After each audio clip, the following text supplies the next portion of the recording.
Now we're back down below. Just bluffed off, let's say about 2,200 that we probably really didn't need to. Probably should have just given up after he called our C-bet.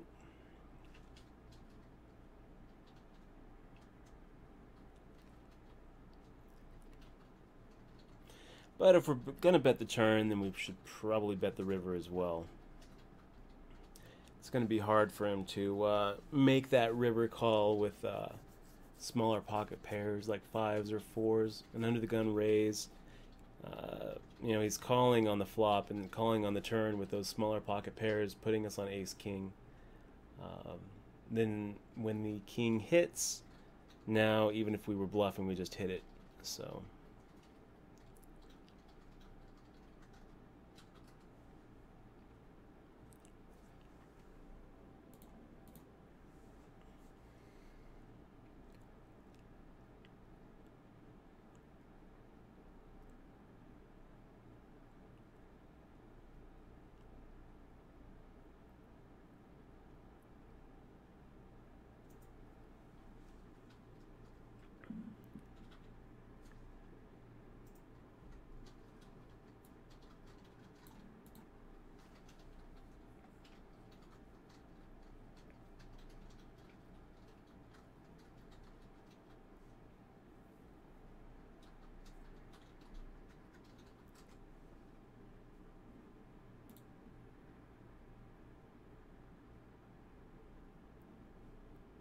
a little wide. We'll go ahead and just make the fold here.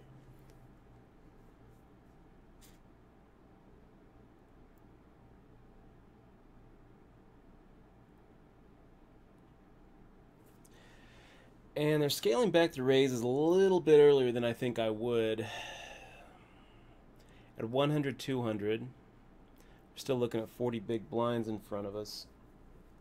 And our primary motivation to raise the pot is still to inflate the pot, not necessarily to steal the pre-flop amount. But you know what? I think that we are going to go ahead and just start tapering.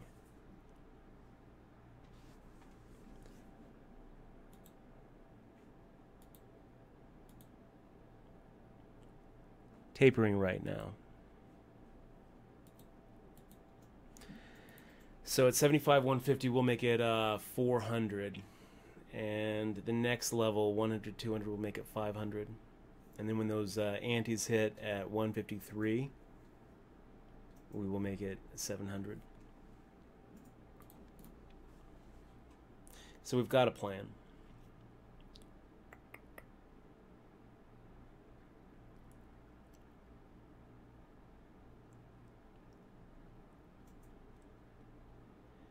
And we've got 53 big blinds in front of us, so it's always a little rough when you look at your stack, and it's a little less than starting stack. I mean, we're sitting here with 81% of what we started with after that ill-timed bluff against Razor Ramon, whatever he had with that 10-10-7 board. He just made such a quick call when we fired into him that we didn't put him on a 10. So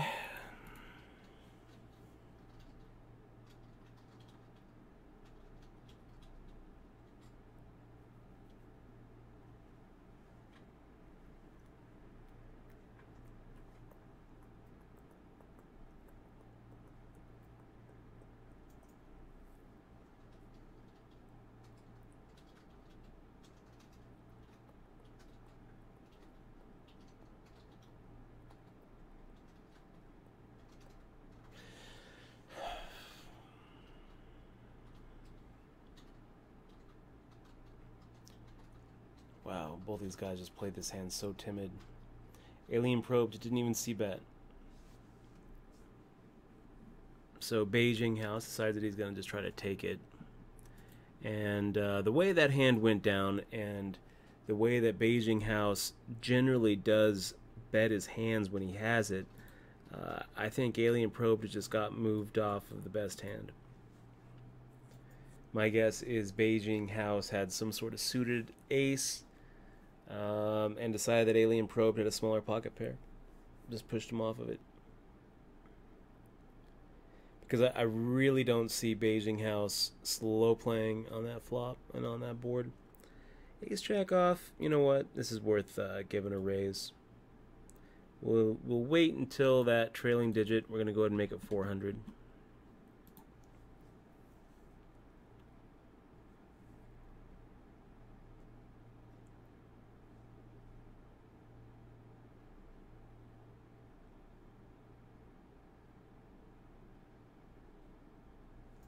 A little 3-bet action by Razor Ramon. Getting 3-1 to make the call. Potentially a lot more. We haven't really seen Razor Ramon do a lot of 3-betting.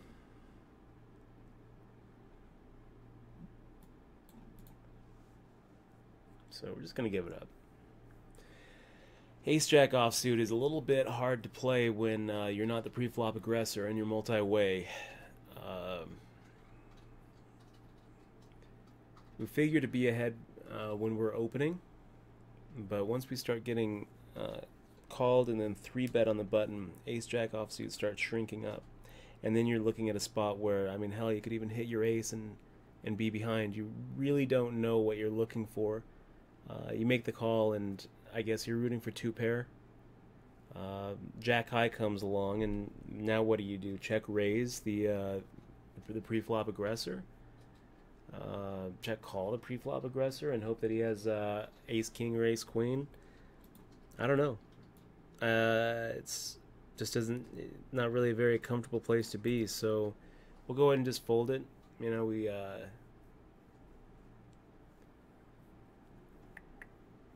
74-6-8 is our chip stack here. We're gonna go ahead and stay with 450 in the small blind versus big blind raise. King Jack suited has some potential here. Samurai Dad opening 3x.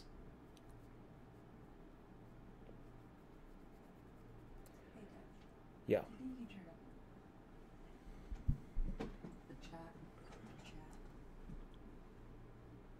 The volume of the mic? Yeah. Yeah.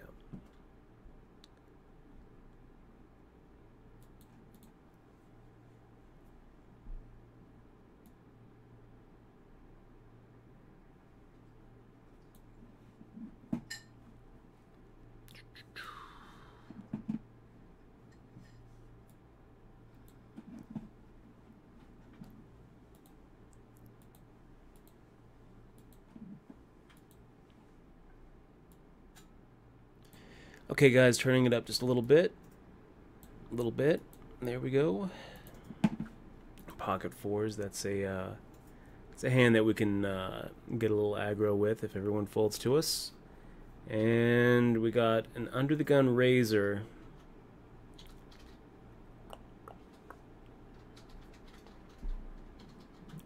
It's pretty close.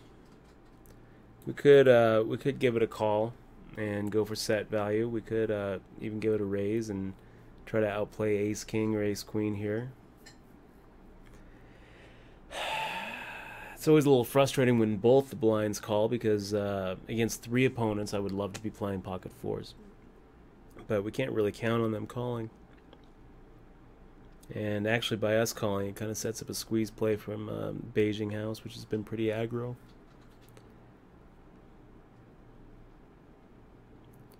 Beijing House now firing out half pot. Did that pretty quick. MC4 chest didn't c-bet against these two guys, so Beijing House just deciding to attack the weakness.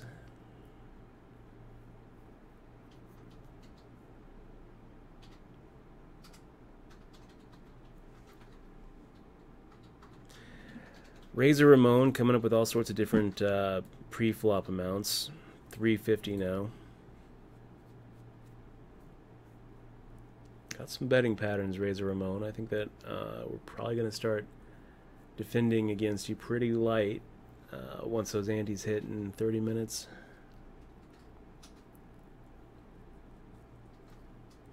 Until then, we're just going to kind of play on our belly, you guys. 621 entrants into this thing so far. Another 2 hours of late reg. If you are in the state of Nevada, you can get in. You can still get in. Go down to the Rio, put in $1,000 into your account, and play the World Series. And let's see what Razor Ramon did here. He had Ace Queen of Hearts, made it 350 pre-flop. Beijing House decided to defend with the Ace 10 suited. And on the flop, they both ended up just checking. So Razor Ramon checked behind with his Ace Queen. Beijing House checked again on the 10. Razor Ramon decided to go ahead and fire out 395 into an 850 pot with his Ace Queen on a Jack 10 3-4 board, which is kind of a semi-bluff here. He's kind of thinking that he's got probably 10 outs. In reality, he's got 7.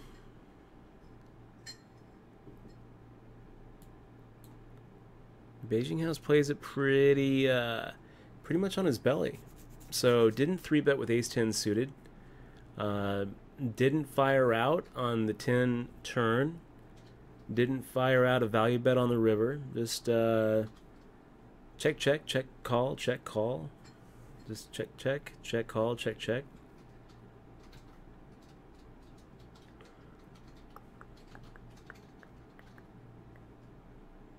Spew Artist firing out 350.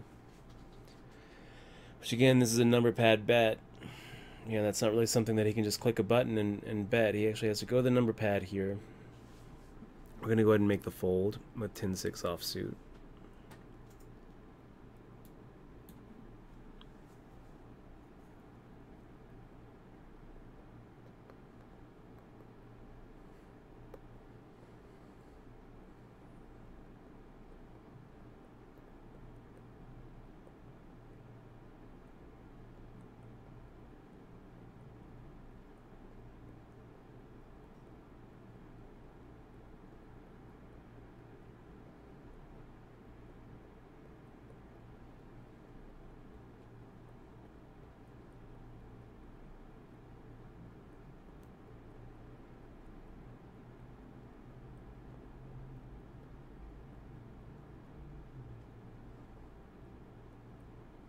So MC4 chest now, raising the minimum against Samurai Dad. And Samurai Dad checking the flop, firing out a half pot size bet when MC4 checks behind.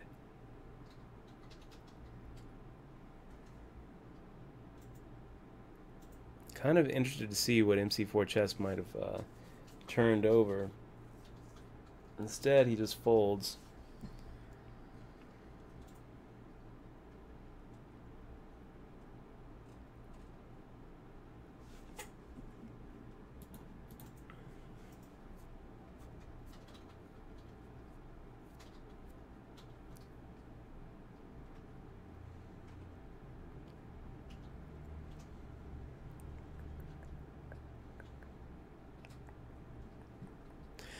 Okay, guys, and we're on break.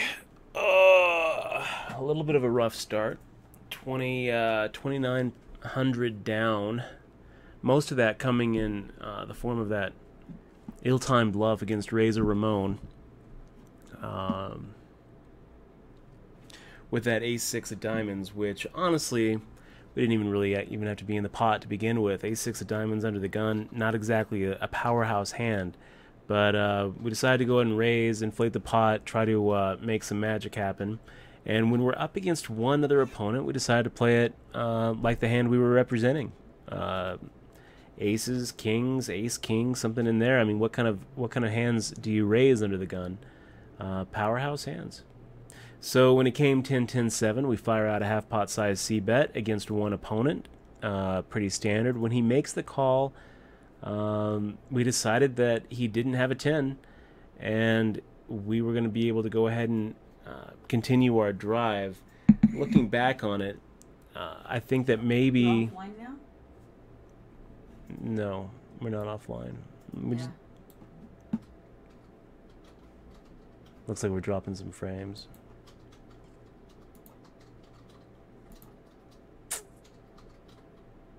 Just drop.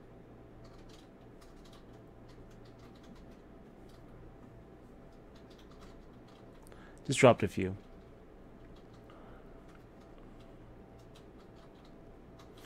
So yeah, dropped a few frames. No big deal, guys.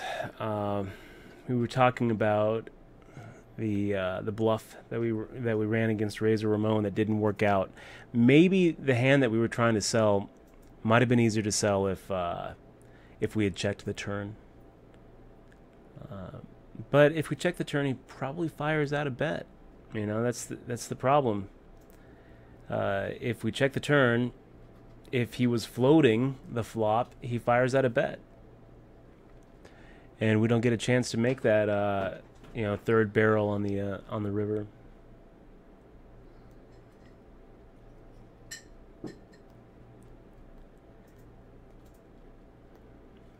Anyway, we're gonna go ahead and give him credit for a 10. That's what he was representing. He was saying he had a 10. But if we had aces or queens or ace king or jacks there, we wouldn't. We would make him show us something, because the way the hand played out, I just don't think he had a 10. I actually think that there's a decent chance that he just bluffed us off of the best hand. He could have easily had something like an 8-9 there, and just had it in his head that a 10 didn't make sense and that we were on a move and he was going to get us off of it, which he did. It always feels wrong to fold. It always feels wrong to fold. I'm going to go get some more coffee, guys. We're going to be back in a minute and a half. Yeah.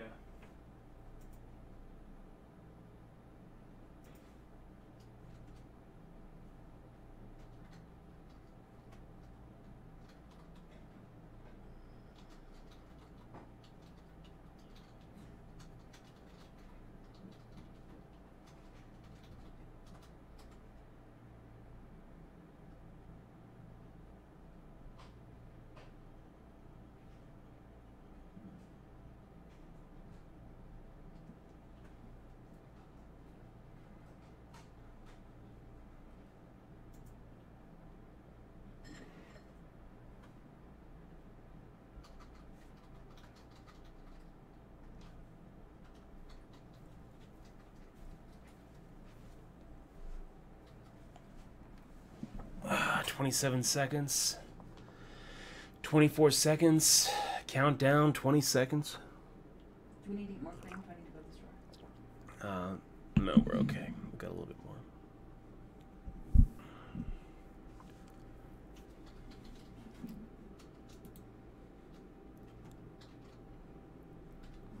That's kind of weird. Widescreen.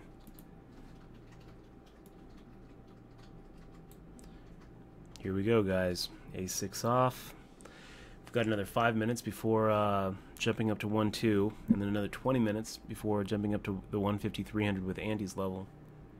So Andy's don't kick in for a while here. Let's go ahead and play some tight-ass poker.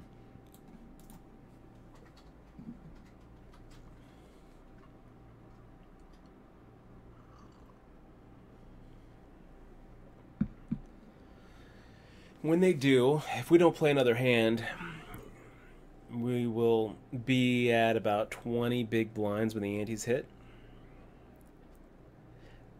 Pretty fast structure, you guys. Pretty fast structure. I mean, I would hate to late reg this thing. By the time people late reg closes at 3 o'clock. So by that time, we're looking at being at 400 800. You're going to start with 12 big blinds. I hope if you late reg, you get behind the button. Because that is not a lot of movement. Not a lot of movement. Kind of surprised, really. I'm going to go ahead and make the complaint that I feel like the structure here is just a little bit too quick. I would like to see longer levels, and I would like to see more gradual blind increases. I don't think that there's any point in having a $10 rebuy and add-on tournament have a slower structure than a $1,000 bracelet event. Then again, I could just be a little bit upset because I'm looking at a 71% starting stack. and starting to feel a little bit of pressure. Okay, ace king offsuit, decent hand, and if we have a 3-bet range in the big blind, this should be in it. I guess we'd love for Dos Ex Machine to go ahead and give us a raise. Let's go ahead and give it a re-raise to 1200.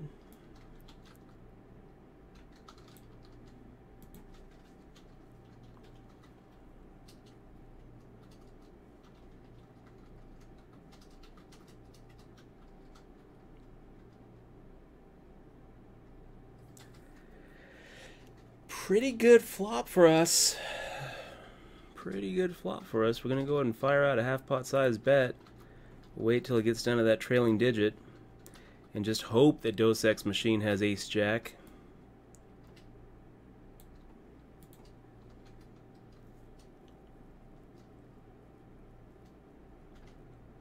Okay.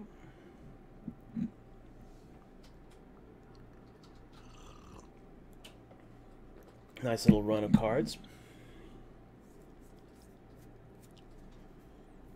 And again, if we have a 3-bet range, this is going to be in it. So if one of these guys raise, we are going to make a 3x.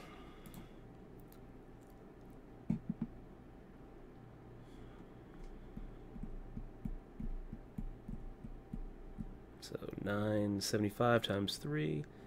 It's going to be 900, 1125. So we'll make it 1050.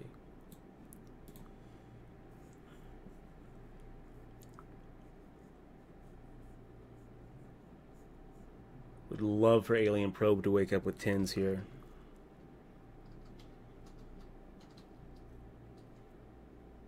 Wow. Wow, Alien Probed making the flat call. Just cold calls. Wow. Yeah, we will go ahead and fire out a half pot size bet against you, Alien Probed. And hope that you're slow playing queens and not aces.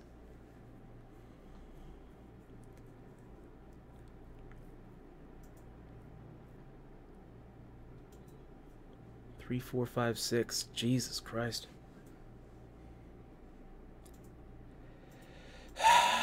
Well, let's go ahead and check. We're not folding. We're putting Alien Probed on like 10s or jacks or queens.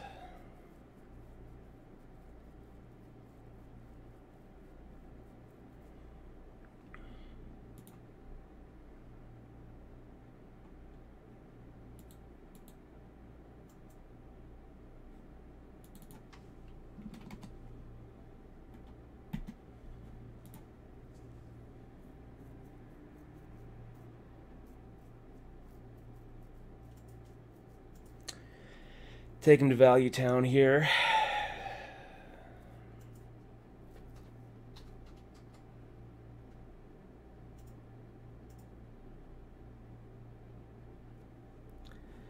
Yeah, what did he call us with? 10s. Yeah. Pocket 10s. I wonder if we make a half pot size bet if he just calls. Definitely easier for him to call 1500 and leave himself with 4000 than call the half pot, which would have been what, 2500, leaving him with 3000. You know, we might have left 1000 on the table there.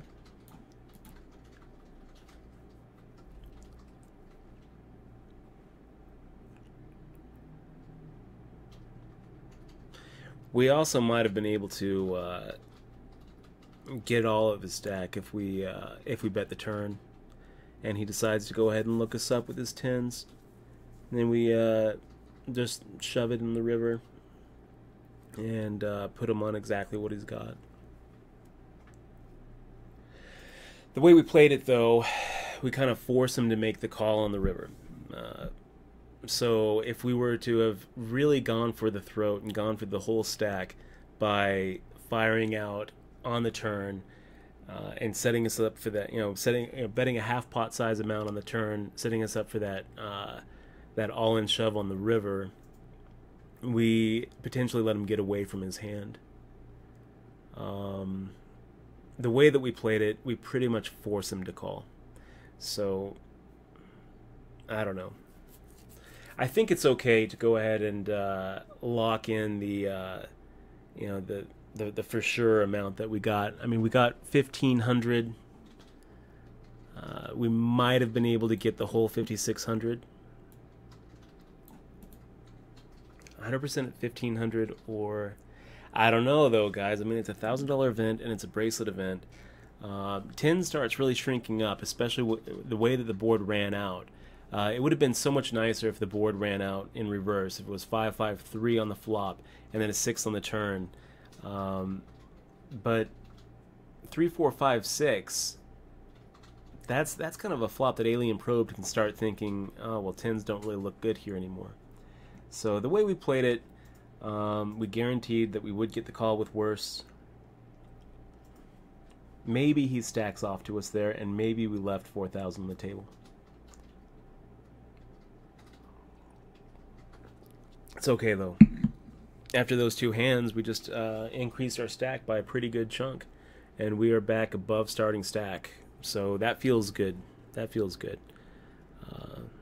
Got some of our buddies here in the stream playing this event too. We've got El Guapo, which is a friend of the stream. I think he's one of our subs. Besides playing poker and kicking ass at poker, he also works down the street at Ricardo's. I wonder if he wins this, if he's gonna keep that job or not. Pretty damn good Mexican place over there on Flamingo. Open 24 hours, so if you're in Vegas and looking for a late night spot, that's a pretty good spot. We've got Samurai Dad right here at our table. He's a friend of the stream. Wow. Huge field, you guys. This is just such a big field.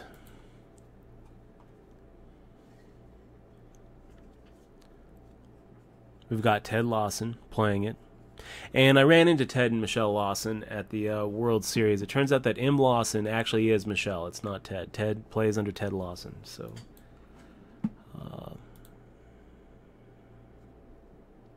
interesting. KJ Aces. I think that might be Kenna James. That's funny, for the win. If we look at the lobby here, you can see what I'm seeing. So we've got a lot of... oh, it looks like both Lawsons are playing. I'm going to go ahead and make the fold here.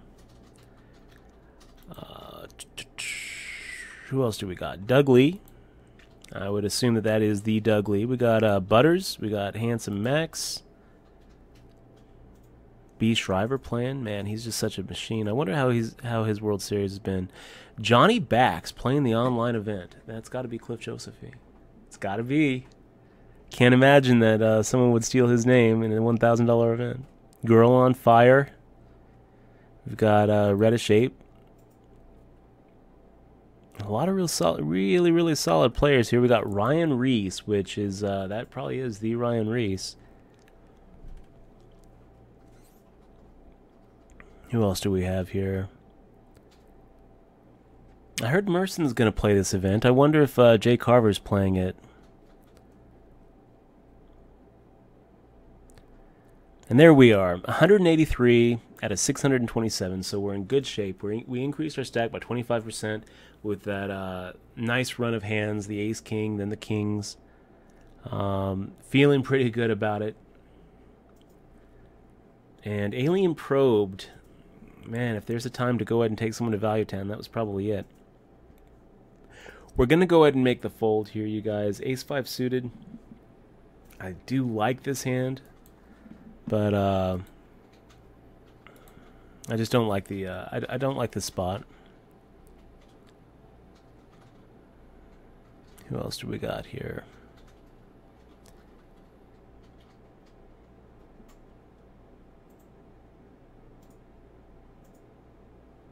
Queen 4 off. That's going to be a fold.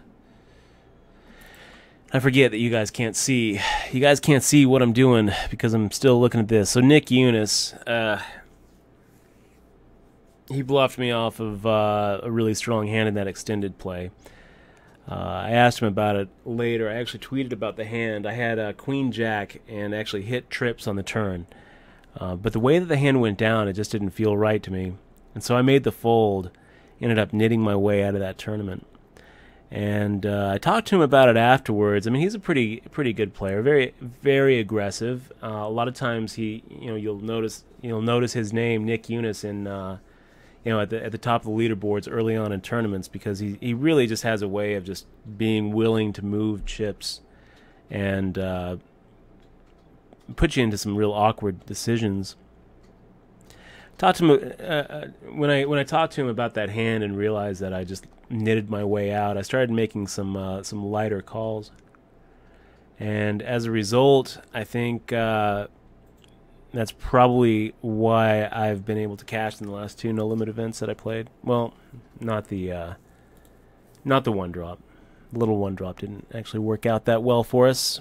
We got Paul DeWald, we got Skelly Factor. I mean, there's some pretty solid players in this tournament with us, you guys. Broke Finger, so aggro.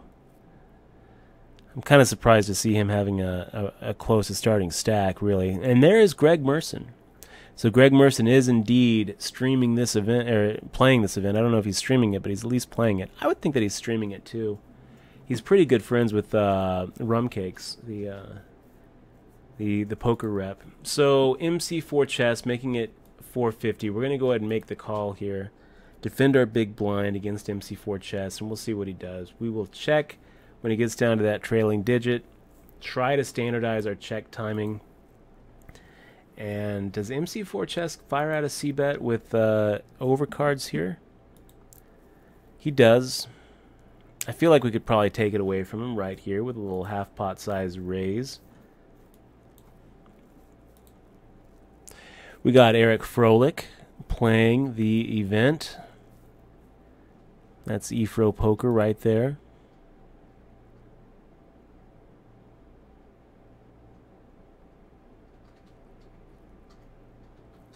Captain Tom F. That is probably the real Captain Tom Franklin. Been seeing him around the Rio a little bit. And Razor Ramon making it 425. I'm tempted to 3-bet here. I think we're just going to go ahead and make a call, though. It is kind of a tempting spot to 3-bet, though. Alien probed, deciding this is his spot. He's just going to go ahead and make the ship.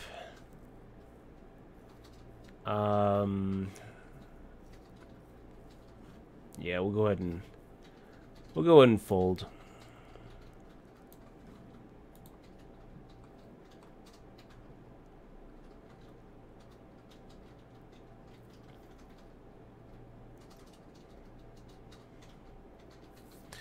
Tommy Boy 38.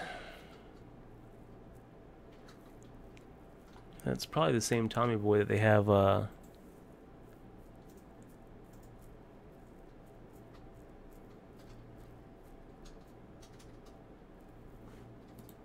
So Samurai Dad making it 450. I think we are going to go ahead and make it a 2.5x here, which is going to be about 1100.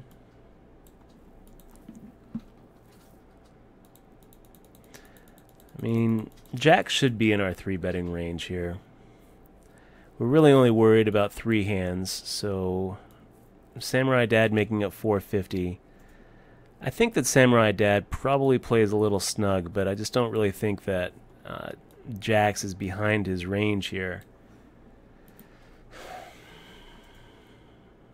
What do we think? What do we think, Paul?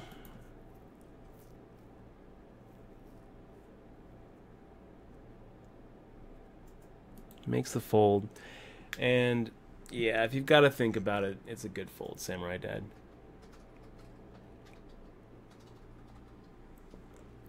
He might have saved himself a lot of money if he had a smaller pocket pair.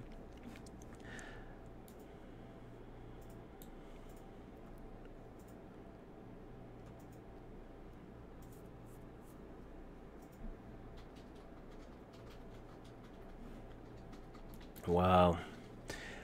You guys didn't see that. I'm sorry. I got the lobby up for a little while. So this guy, Imga LLC, big bony fish next to his name, and he is the chip leader in this thing. He makes huge overships in hopeless positions. Anyway, let's get back to the tourney. You missed what happened. We had Pocket Jacks against Samurai Dad. We had King Queen against Razor Ramon, and Alien Probe just shipped it after Razor Ramon raised. Deus Ex Machine called. I called. Alien Probe just shipped it. So you missed 2 hands while we were looking at our competition. 7 deuced, making it 500, and I feel like, yeah, you know, I feel like Ace Queen should be in our 3-bet range here. So let's go ahead and make the 3-bet.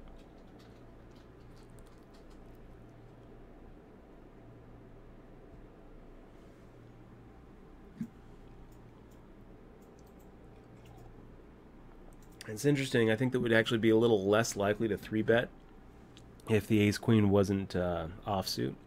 If it was suited, it would be a little more likely to want the small blind and the big blind to come along in with us.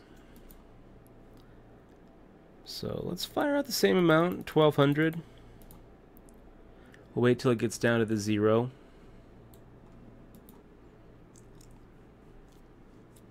It's pretty much our flop.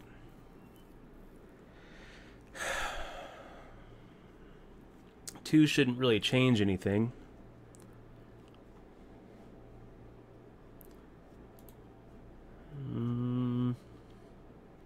Yeah, we're gonna go ahead and fire out a half pot size bet here and hope that 7 deuce has like a king queen or a queen jack. We're not going anywhere. If 7 deuce decides to go ahead and put us to the test, we will call and pass. Looks pretty good, you guys. Looks pretty good here. So I think that we go for it. I think we just fire out 5,100. We'll wait till it gets down to the 0.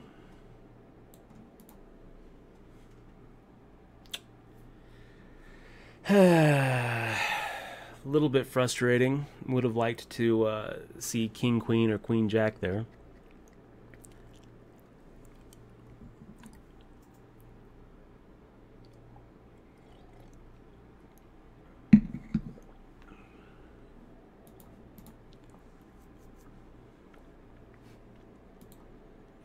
It's kind of interesting because the way that hand went down, I think that if we both miss, we just take it down. You know, that's the power of aggression. That's the power of that pre-flop 3-bet. If the flop isn't queen high or ace high, I think that our c-bet just gets him to fold. So that kind of went pretty poorly. I mean, that's about the worst case scenario with that ace queen.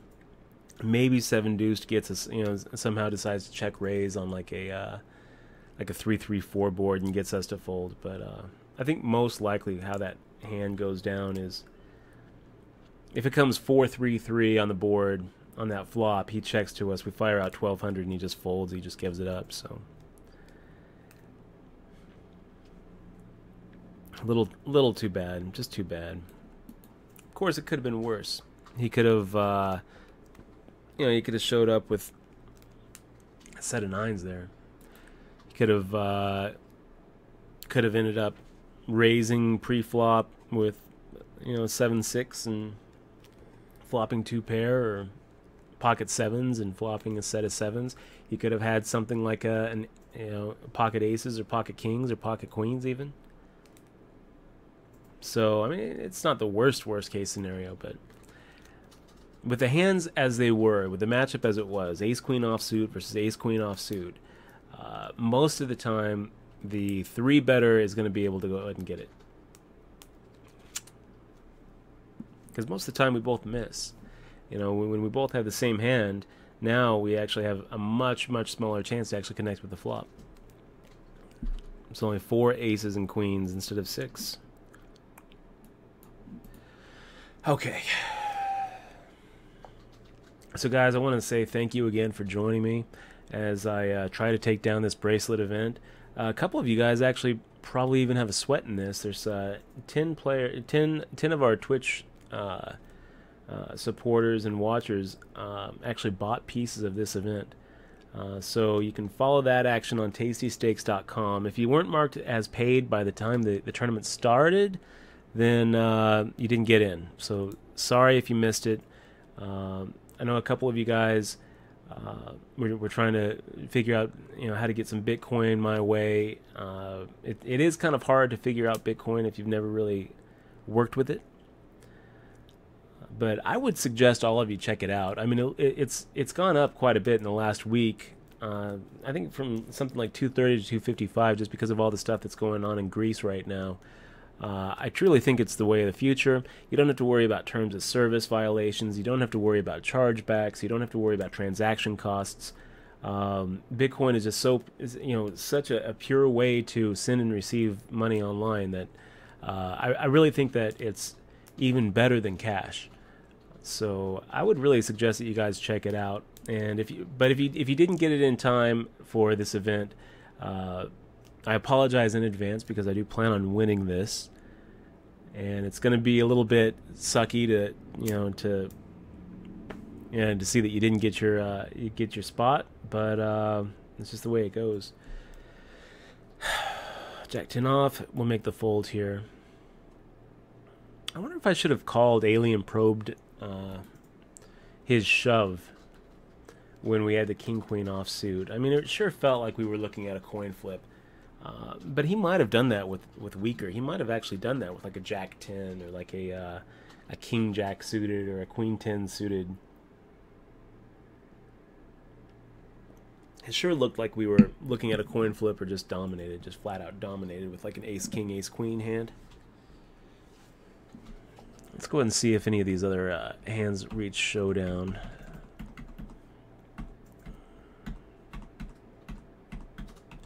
Really not a lot of hands seeing showdown, you guys. So the last one that we saw was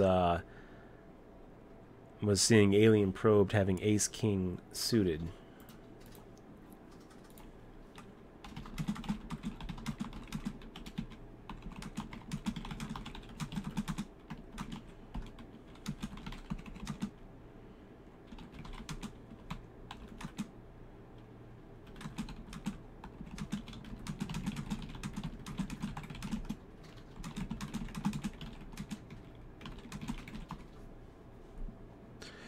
So 4-2 offsuit. This isn't such a bad hand to go ahead and defend here.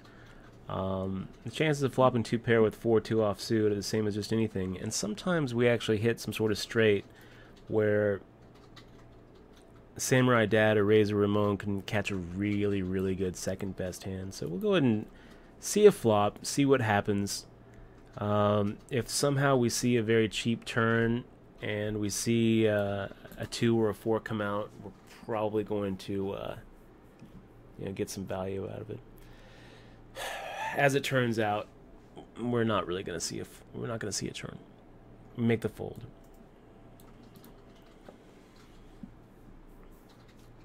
But you'll notice, we put 250 in here. That's pretty good implied odds. And if the flop came out just right, Queen 4-2, Ace 3-5, I think that we can stack some fools with our 4-2 offsuit. So in those spots, it's worth it to defend. I'd rather have a hand like 4-2 offsuit, where you know where you're at, than a hand like an Ace 6 offsuit, where you can hit your ace and not know if it's good or not. 4-2 offsuit plays better in this multi-way pot when you're defending out of the big blind than a hand like King 3 suited. Well, probably not King 3 suited, but King 3 offsuit certainly.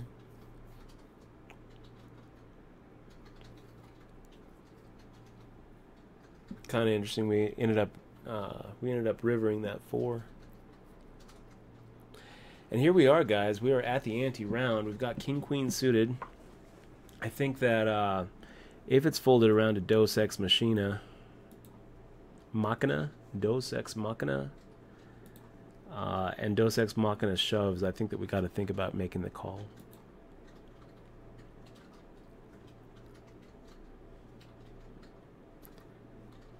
Yeah. Was just luck.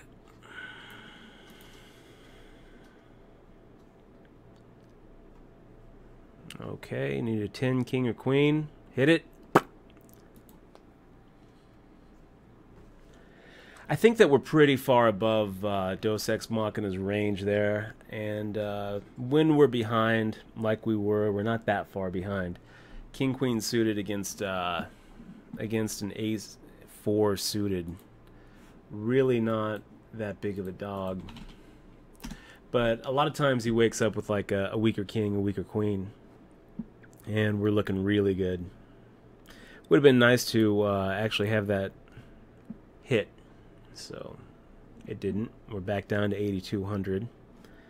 And he gets to feel really good about doubling up, doubling through us. So let's see. King Queen suited versus Ace 4. What are we actually looking at? 43% versus 56%. I mean, if we know that he has Ace 4 suited, we're folding. But I think that there's actually enough money in the pot where we're calling 3,600 to risk to win 4,400. That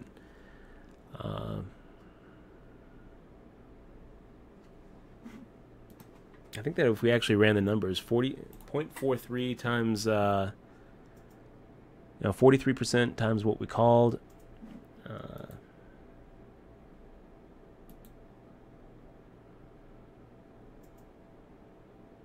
Yeah, I actually think that it might have been a call even if we knew what he had. Okay, we're going to make that fold. Probably not, though, just because that whole concept of chip inflation plays, where we're looking at, the amount of chips that we're risking aren't worth as much as the chips that we're getting in those kind of coin flip situations. So even though there's some dead money in there, even though we're looking at 700 dead money that we get to pick up for making the 3,600 call, still probably a fold. Okay, so we're making it 700 now here. We're going to go ahead and wait for it to get down to the 8. If Alien Probed goes ahead and 3-bet shoves, then we've got to think about making the call. And we also have to kind of think about reshipping if Beijing House makes a 3-bet here. Yeah. We are actually going to go ahead and reship it. Beijing House has been doing a lot of 3-bet shoving, so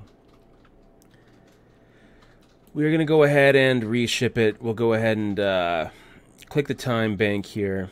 Go ahead and wait. Give this some thought. But I think that Beijing House is 3-betting very light. And this could be the end of our tournament. I think that we are going to do it, though, because we're going to go ahead and increase our stack by 50% without even seeing a flop. When we do have to see a flop, King Queen does pretty good against his range here. I just think that his 3-bet range is so light that we can go ahead and just shove it. We'll wait until it gets down to about 52 and then hope and pray. We can't just go ahead and keep on letting Beijing House just run over us. He didn't snap, boys. Okay, Ace Jack. That's a good flop. Hold.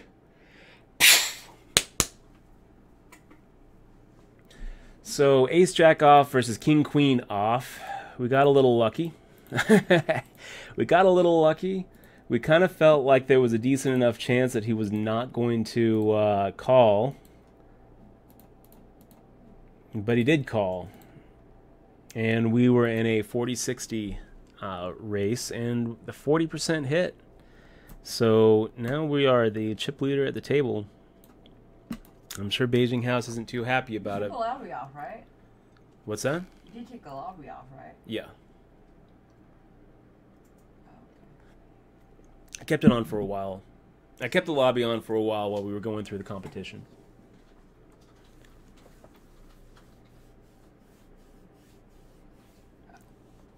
Okay. No, it's complaining right now. It just happened. So Queen 10 suited, yeah, we'll go ahead and make the raise here.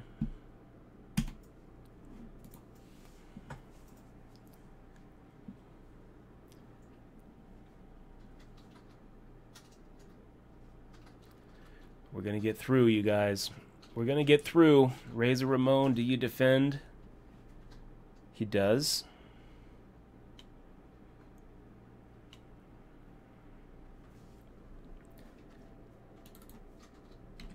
And we're going to go ahead and fire out the same amount.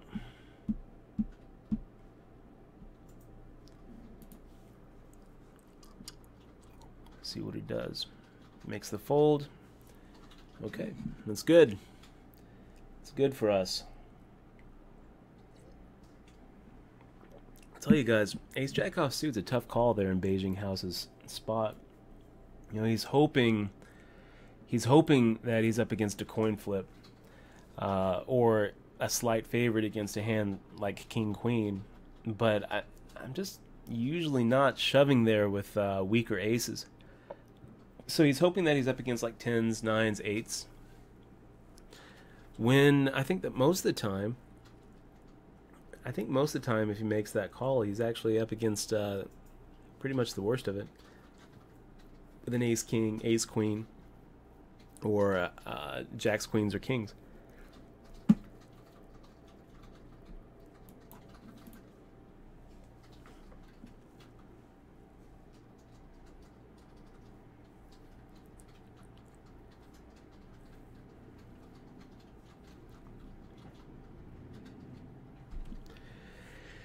Anyway, we're never like super happy to get our money in as an underdog. Even when we do hit, and even when we do win the hand, it's always a little bit like, well, we thought that he was opening, three betting light, which he was. Ace Jack offsuit is a pretty light 3-bet. We also thought that he would fold, which he didn't. So we put him on kind of the right range, and we anticipated the wrong action. So if we had it if we had to do it over again, we knew how that was going to turn out pre-flop, then we would have just folded.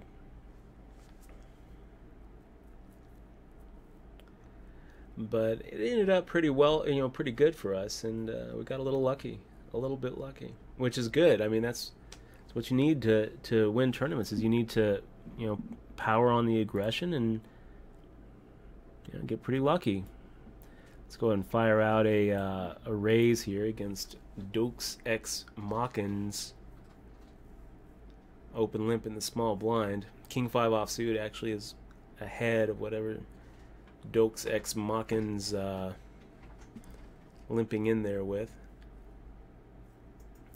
Now we got Alien Probed with 15 big blinds behind us. Razor Ramon coming in with 666. Pretty tempting to 3-bet there. We'll make the fold. We got to give some other, we got to give other players their spots as well. We can't just run over the whole table. Little Ace 10 offsuit action. Not too shabby.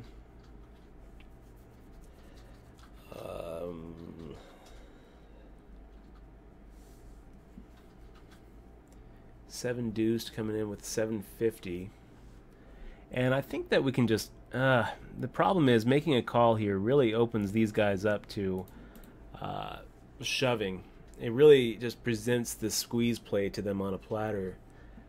So calling is kind of out of the question. 3-betting would be okay. I don't hate 3-betting there. I really don't.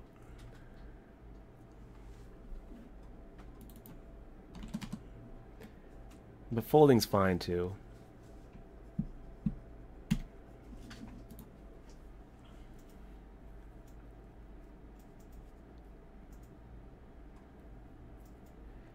Pretty damn good flop for Ace 4 suited. Let's fire out the same amount. We'll wait for it to get down to the 1. And if he check raises, we're going to go ahead and get it all in right here. It doesn't even matter if he check raises all in. We're not going anywhere. And that is like our designer flop right there.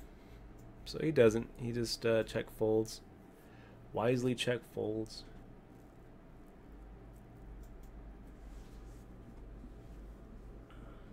So here, if Dos Ex Machina raises, we're going to go ahead and just make the call. If one of these guys behind us decides to go ahead and take the squeeze play, we'll go ahead and make the call against them too. Ace Jack suited is the kind of hand where if Alien Probed or Beijing House decides to squeeze, we're okay with it. We're also more than okay with MC4 Chess or Spew Artist coming along and seeing a flop. We'll be able to have position on a few of these guys with a hand that plays pretty well post-flop. So now we've got MC4 Chess shoving here.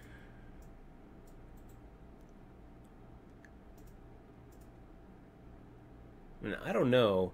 If Dos Ex Machina folds, I don't know what we do here, you guys. I mean, it took MC4 Chess a little while to think about it. So I think we just make the call and hope that maybe we're ahead or hope that we're up against a coin flip. Yeah, we're ahead. So far, so good. Hold. 3. Hold.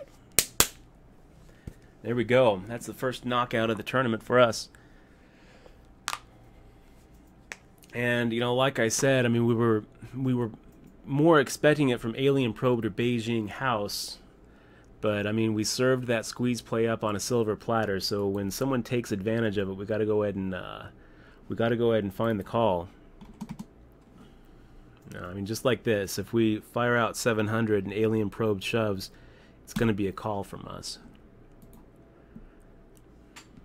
If Beijing House shoves, I think that we can probably fold this. I don't know, though, you guys. It's going to be tempting to just go ahead and make the shove. Wow. And instead of shoving, he just goes ahead and makes a standard 3-bet. Wow, it's so weird. So weird. Look at him. No clue what to do here, you guys. I mean, I'm kind of expecting him to just shove. Instead, he makes it 27.50. And I'm looking down at pocket fours.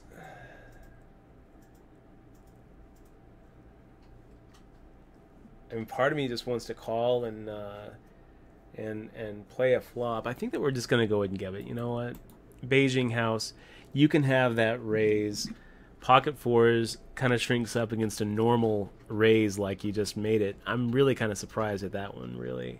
Like, head exploding, no idea where I'm at. Probably up against ace-king, ace-queen. But we're going to give it to you, Beijing House. I would have expected you to make the shove rather than make a normal raise there, because the normal raise is pretty much the same thing.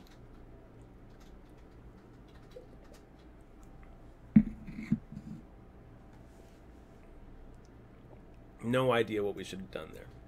Head exploding, you guys. Just no idea.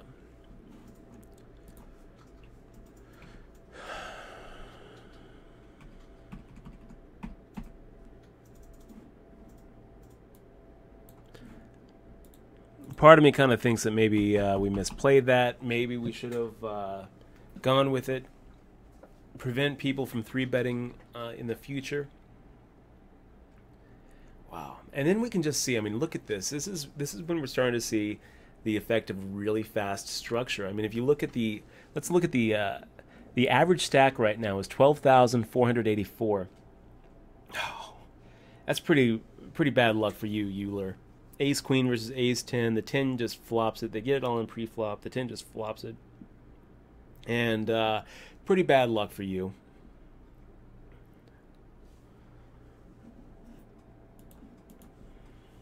But it's also bad luck for Alien Probed for Euler to wake up with Ace Queen behind him. He did open ship with Ace 10, which is for 15 bigs, that's reasonable. Beijing House. So look at those 3-bets. Look at those 3-bets by Beijing House.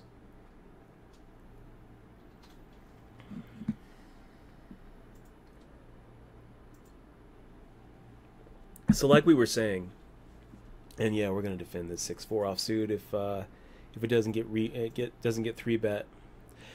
Like we were saying, the average stack right now is 12,600. So the blind level is at 1,500. I guess that's still not like so short stacked. Average stack is sitting here with 40 bigs, but we'll go ahead and make the fold. 6-4 offsuit is nowhere near the kind of hand that we want to put 6,000 into.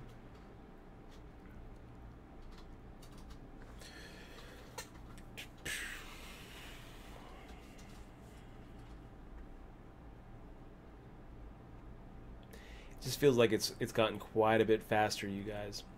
Razor Ramon coming in with 656 now rather than 666, which is weird amount. Weird amount, Razor Ramon. I would love to see Razor Ramon actually hit a showdown so we can see what we're up against here with his just out the ass, open amounts. How much should I make it at 1687? 825. How about 337? How much am I going to make it? 1431. 1265. He doesn't know. His fingers know before his brain knows.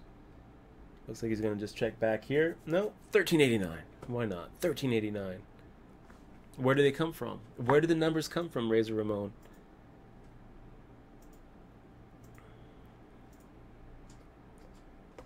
So, pocket eights, looking pretty good, you guys. If everyone folds to us, then we go ahead and raise Beijing House. With Razor Ramon making the raise, I think that we're going to go ahead and 3-bet here to 1592. We're trying to make it 2.5x, so that's 1300, 1625.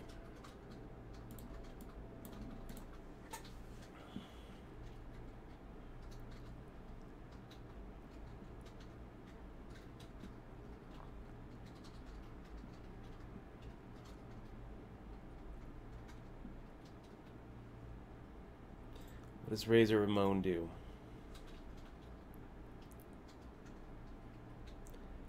What does Razor Ramon do with a King Jack offsuit here?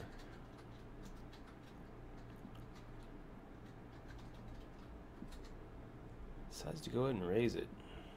Goes ahead and 4-bets it.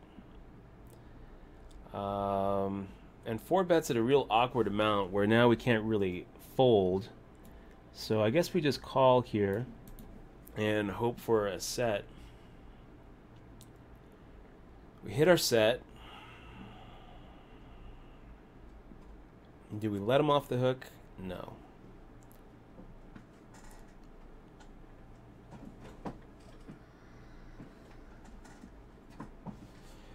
Just make the call.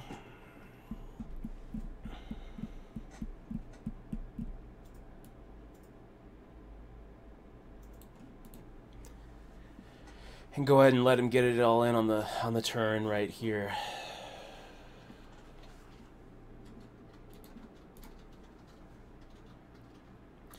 GG, Razor Ramon.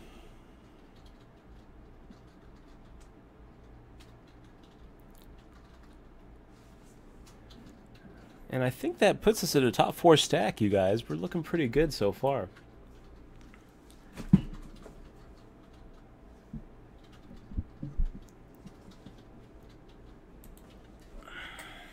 Yep. 4th out of 605. And I just kind of fucked up our camera. But 4th out of 605, you guys. Looking pretty good. I mean, it's still very, very early, but that gives us some wiggle room for sure. I'm going to go to the Twitterverse really quick. Let people know. What does Alien Probed do when 3-bet here? Alien Probed, with 20 bigs, I respect the fact that you're trying to make a normal raise amount, but you kind of got to expect Beijing House to make these kind of shoves light against you. He does make the call with the King-Queen, and that's probably going to be it. He's looking at his last 4 outer. Quads. Beijing House making the quads. Nice hand, buddy. I think we're going to go ahead and wait 9 minutes to go to the Twitterverse and brag about our stack.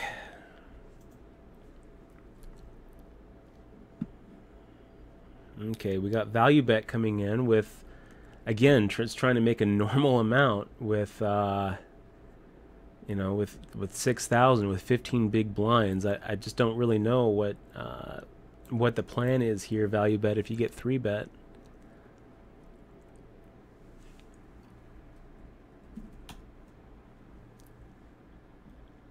Yeah, screw it.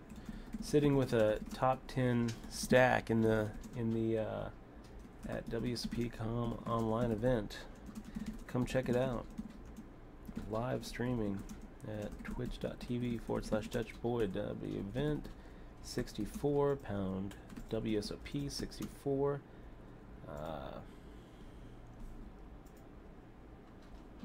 That's gonna be it. And if you guys want to give a little Twitter love, make sure to follow us at DutchBoyd. Also at First for Eximois. If you wanted to give us a little retweet, I'd certainly appreciate it. Let me go ahead and give some shout-outs at the Twitterverse. We've got AJ Barnett giving the update. Says doubles up with King Queen off to Ace Jack off to start off the ante round. We got Ronald Hasbrook. I think somebody said that the WP or the WSOP channel is hosting you. Oh yeah? You should see it, right? I'm not really sure. It depends on how many people they've got. That's cool if they're hosting. That's awesome. I mean, we've got a nice stack right now, Michelle. We're looking pretty good. Let's see. We've got Wow, you do. A lot more than I thought. Lars Florence saying, no probs, just curious. Let's just watch Dutch Boyd instead. Hope you enjoy Vegas, mate. Thank you very much, Lars. We got Brent Vizen and a couple of others giving us the retweet. So thank you guys for that. We got Joe Peters giving us the retweet. Safari Joe. Wow. 21 bigs, just spew. Just shove it in there. Why not, Dos Ex Machina? Just shove it in there. Makes all decisions easy. You don't have to worry about getting 3-bet. You don't have to worry about post-flop play. You can just shove it in there. We got High Roller Radio saying, railing former guest and 3-time bracelet winner at Dutch Boyd 5 for online WSOP bracelet via Twitch. High Roller Radio, thank you very much for that retweet. Really appreciate it. Couple of new follows. Big thank you for everyone following our Twitter feed. Look at this Ace Jack. Beijing House just makes the snap call with Ace Jack like it's the nuts. Like it's just fine. And of course, Beijing House, why wouldn't you? Because why would Dos Ex Machina just shove for as much as they shoved for with Ace King suited, with a powerhouse hand? They're just saying, I don't want to get called. But that's not what he was saying. What he was saying was, I don't care if I get called. And there's a big difference. So Beijing House losing all the money that he got from those quads with a 3-1 underdog, calling no less with the rest of the table behind him. Unforgivable Beijing House. That was just bad play. Dos Ex Machina shoving with, what was it, 24 big blinds? I don't love that either. But I love it a little bit more than calling.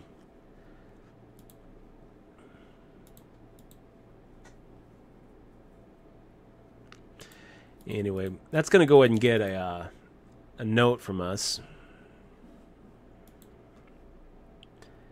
85 bigs, that's 21 big blinds. So shoved under the gun with 21 big blinds with Ace King suited.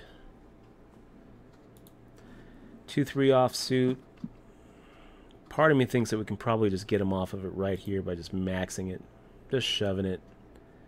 And I think we will give it up. I don't think that we really need to 4-7 deuced to make the nitty fold. I think we can go ahead and make that. Give him the big blind. It's tempting though. It always feels wrong to fold, you guys. Always feels wrong to fold. Johnny Karma in the big blind. We're going to go ahead and make the raise with what figures to be the best hand. And we get through, which is good. We're just fine winning pots pre-flop without actually having to see a flop. We're fine with that.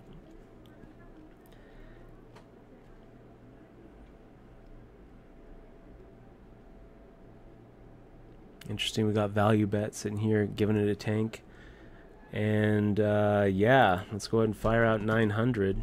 We'll see what Beijing House does here. I think Beijing House's 3-bet range is so wide, but I think his fold range is wider. I think that if he looks down and sees a lot of like 9-6s or, you know, queen 3s, I don't think that he's just gonna say I got to shove here.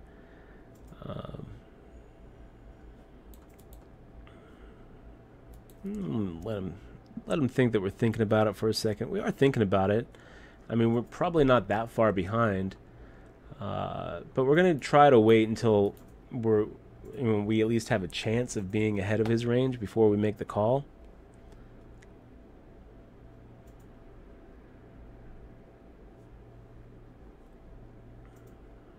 And again, I mean, like, what does value bet do if he gets 3-bet here? I don't know. I mean, this is such an awkward stack to make a normal raise with.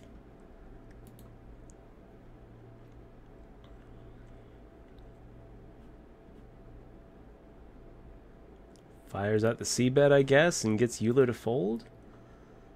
Euler defended in the big blind. Decides to go ahead and check raise with Jack 10 versus Pocket 9. So I guess value bet would have gone the distance with it.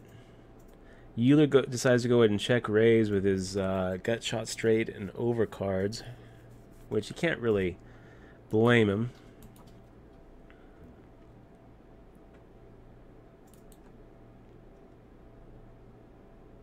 And kind of irritating, we are going to go ahead and fire out a 900 here. It's too good to fold. Ace-5 offsuit, it's too good to fold. And then if Beijing House makes that 3-bet shove, we're gonna go ahead and make the fold. It's quite irritating. Hopefully Johnny Karma will come up behind us and make what probably is a good call for Johnny Karma.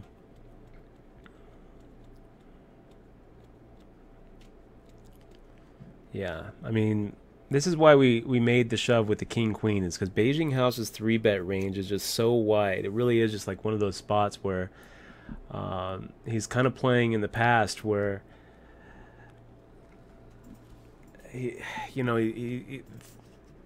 he's like playing a style from an era where 3-bets meant only one of 4 or 5 hands, and so they got a lot more respect.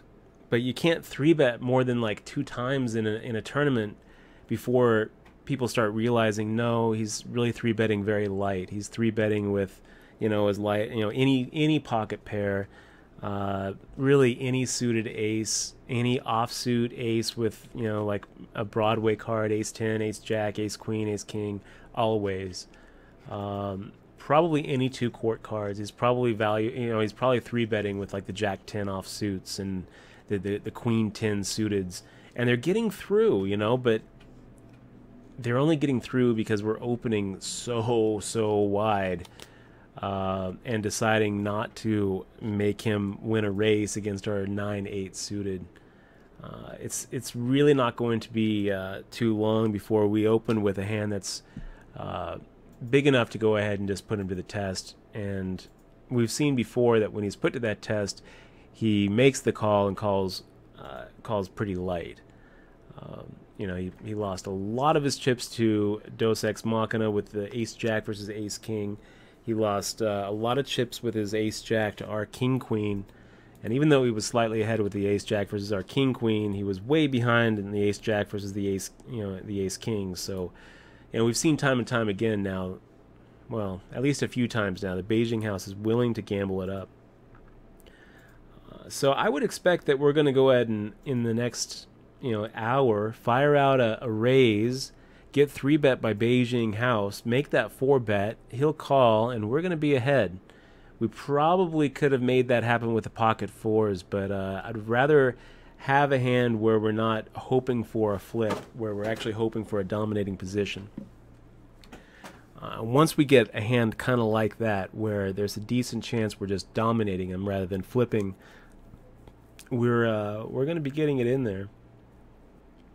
It's kind of nice. We're sitting here with a top 10 stack. I'm going to go ahead and get a little bit of blood going through the veins. Maybe get a little bit more coffee. Thank you all for joining us. It's really cool having you here on this Thursday as we try to win a bracelet. It's trying to make poker history right here, and we're off to a pretty good start. So we'll hope to keep the good run going. We'll hope to keep the Twitch run good streaming, and we'll be back in 2 minutes. Make sure to follow me on Twitter at Dutch Boyd, and I'm sorry for not paying as much of it. I'm not really paying attention to chat today just because I'm trying to focus on this, and I don't really want to get let anything get me off my game. But this is fun. Good sweat. We'll be right back.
Is there more cream still?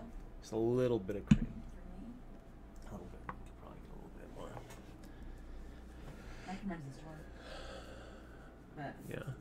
it's alright. Are you on some? Yep. We're still on. Do you see? Great. I'm not gonna say anything. Okay, we got 7 deuce, making the normal raise. A little less than 20 bigs. We'll make the fold here. Under the gun, we'll give him credit.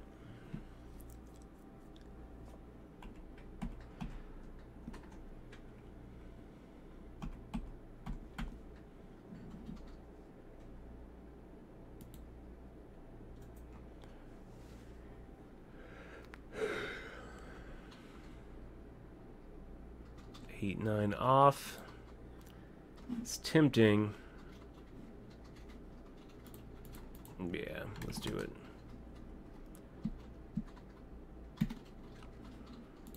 Wield the stack like it's meant to be wielded. Beijing House looking at it, deciding to just shove. I'm telling you guys, we're going to get those chips.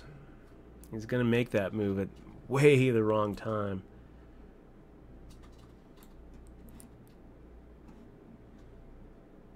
We're going to get him.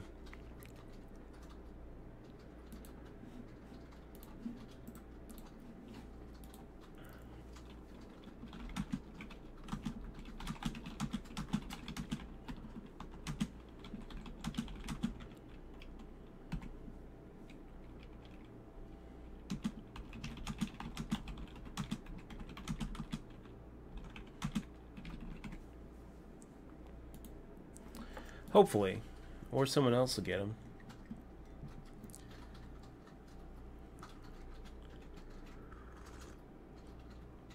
It'll probably be us though, just because I think that our VPIP is probably going to be higher than most of the people that he's going to be three bet shoving against. So we're going to have a lot more situations where we raise and he 3-bet shoves us than I think someone like Dos Ex Machina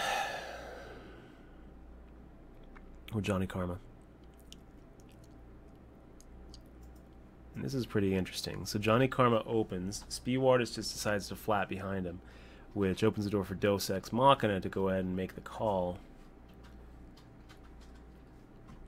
Johnny Karma firing out 1,600 into 3,050. Isn't a little over half pot. I mean, this is 4 clicks is what he had to do. He had a click, click, click, click. And now we're in a spot where if the same thing happens, if a couple of these guys go ahead and just make the call, we're going to go ahead and defend our big blind with a call as well. Hope for some sort of magic to happen. 5-7 offsuit plays pretty well in this spot. We'll make the call and hope for magic. Wait for it to get down to the 8-4. No sense in we don't really need a 3-bet here. And that's a pretty good flop for 5-7 offsuit, you guys. Pretty good flop. I mean, I don't really know what to do with it.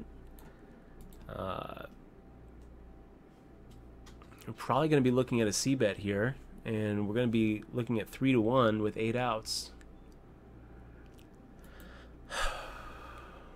Maybe Beijing House just checks behind, which would be great, and he does. So part of me wants to go ahead and just fire out a steal here, a little semi-bluff. The problem now is if one of these guys takes a stab at it, we're not really getting the right odds to make the call.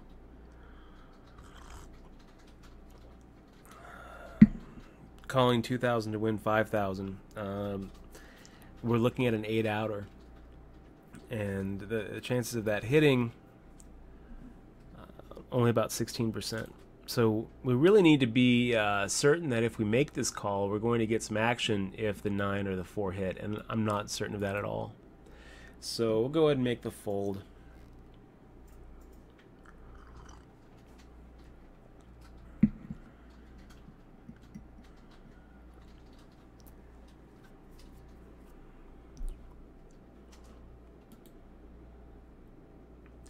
Seven deuce, making that 2.5x again. We'll go ahead and get out of his way.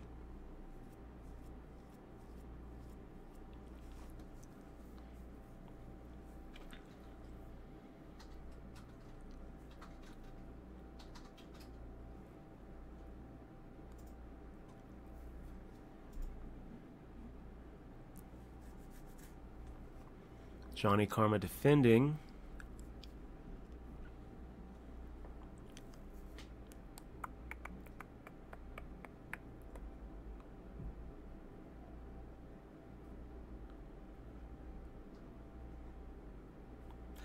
And guys, if you are in the state of Nevada, you still have time to get into this event until 3 p.m. Late reg is until 3 p.m. So you can go hit up the Rio cage, put in $1,000 into your account, and you too can play for a World Series of Poker bracelet right here online in the comfort of your office chair. And thanks again for joining us. Thanks for being here. Really appreciate you guys being here. Looks like we got a couple of subscribers I want to give some shout outs to. I'm sorry, what's that? It was Jomo and Persuaded by Asking. Jomo. We got Jomo as our most recent subscriber, so thank you very much. We also have Sly Nuts, Fierce Deity, Persuade by Asking, and Nash Vegas and Adam V23 with the resub, so thank you guys for that. Let's go ahead and fire out. And we'll see if Beijing House just continues the trend. Wow. For Johnny Karma to make the call there, now it's just really tempting for Beijing House to do it. Oh, look at that beautiful flop, you guys. Look at that beautiful, beautiful flop. I'm kind of tempted not even to C-bet it. I'm tempted just to But we will. And we'll hope that one of these guys has a 10. Or maybe Johnny Karma is slow playing like a big pocket pair. In which case he's got 5 outs. Beijing House could be slow playing like jacks or something. And now he's got 0 outs.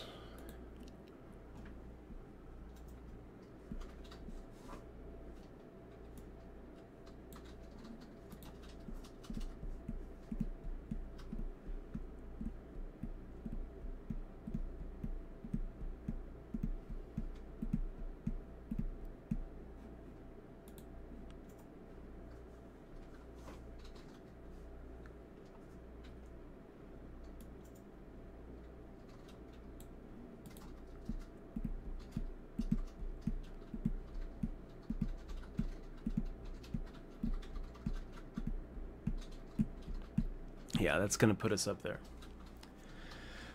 What were you playing there, Johnny Karma? 10-9. So, you were looking pretty thin on that flop and looking dead on the turn. So, wow.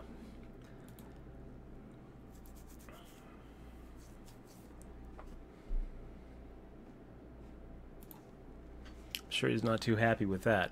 That was a pretty big pot. Pretty big pot. 25,000 in there. Beijing House. Look at that. Beijing House. Getting it. Just 3-bet shoving in the right spot. Did that pretty quick.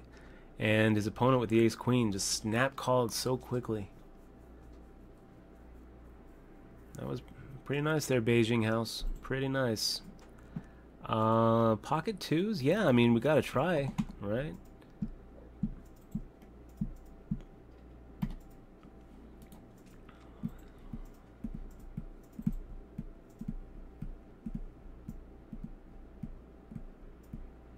Wow.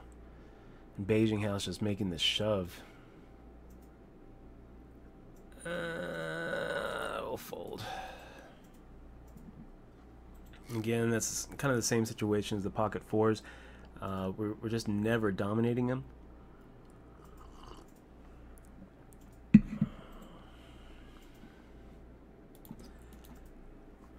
And it's too much for us to make the call against like a coin flip.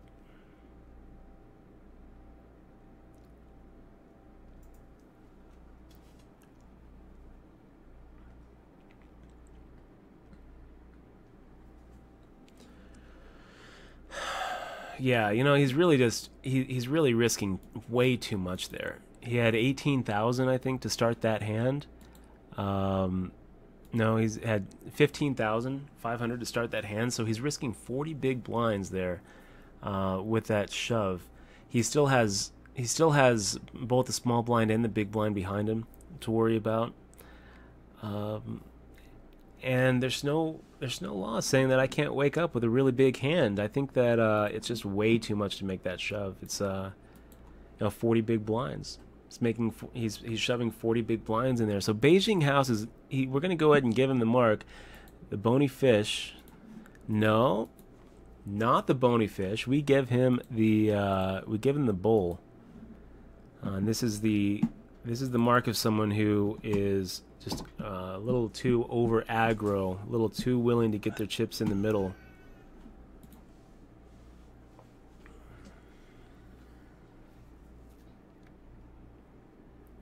We've got a good hand, you guys.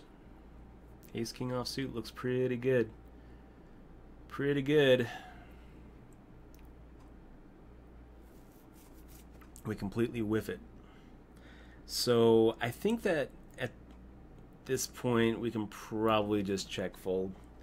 You know, we completely whiffed that flop. We're up against two people. One of them probably has some sort of pocket pair. And I don't really think it's worth continuing with, so we're done. Done with the hand. You win, Johnny Karma. Johnny Karma, if you had Jack 10 suited, then you outplayed the shit out of us.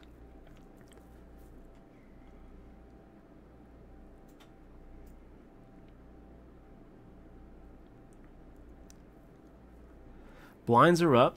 250, 500. Everyone's looking a little desperate now. Most of these stacks are under 20 bigs. I mean, you look at Spew Artist is 21 bigs. You look at Chipotle with 19 big blinds, now making it 3x. Tempting to just go ahead and try to take it.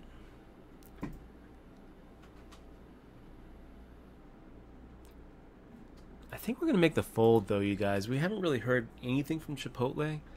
Ace-10 offsuit is just right on the fence of where we want to be.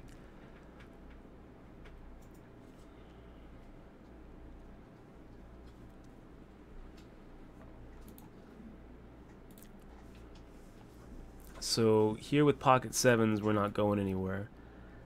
We'll go ahead and make the raise. If Johnny Karma 3-bets, hopefully he doesn't shove. Hopefully he just makes like a normal 3-bet amount. And I think that we go ahead and make the 1500 again.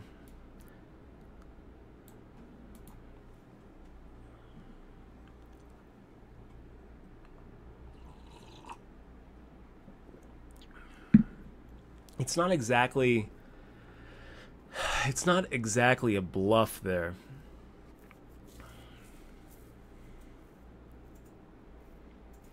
It's picking up the equity that we have. We kind of put him on maybe something like a Jack 9 suited, where the flop is going to scare the hell out of him. If he doesn't have an ace or a king, he's going to just be done with it. Sometimes we get better to fold, but not often. Most of the time, we're betting the best hand and just taking it. Just basically claiming our equity in the hand. And there was enough in there where it's worth it just to take it. It also merges our ranges. It lets him know that we're going to basically be c-betting most flops. I mean, in that situation, we're basically c-betting every flop. And instead of betting half the pot in that spot, I think that we're going to go ahead and make it the same amount. If we're heads up with the pre-flop aggression, I think that it's not going to matter what position we're in. Our c-bets are going to be the same amount as our pre-flop opens.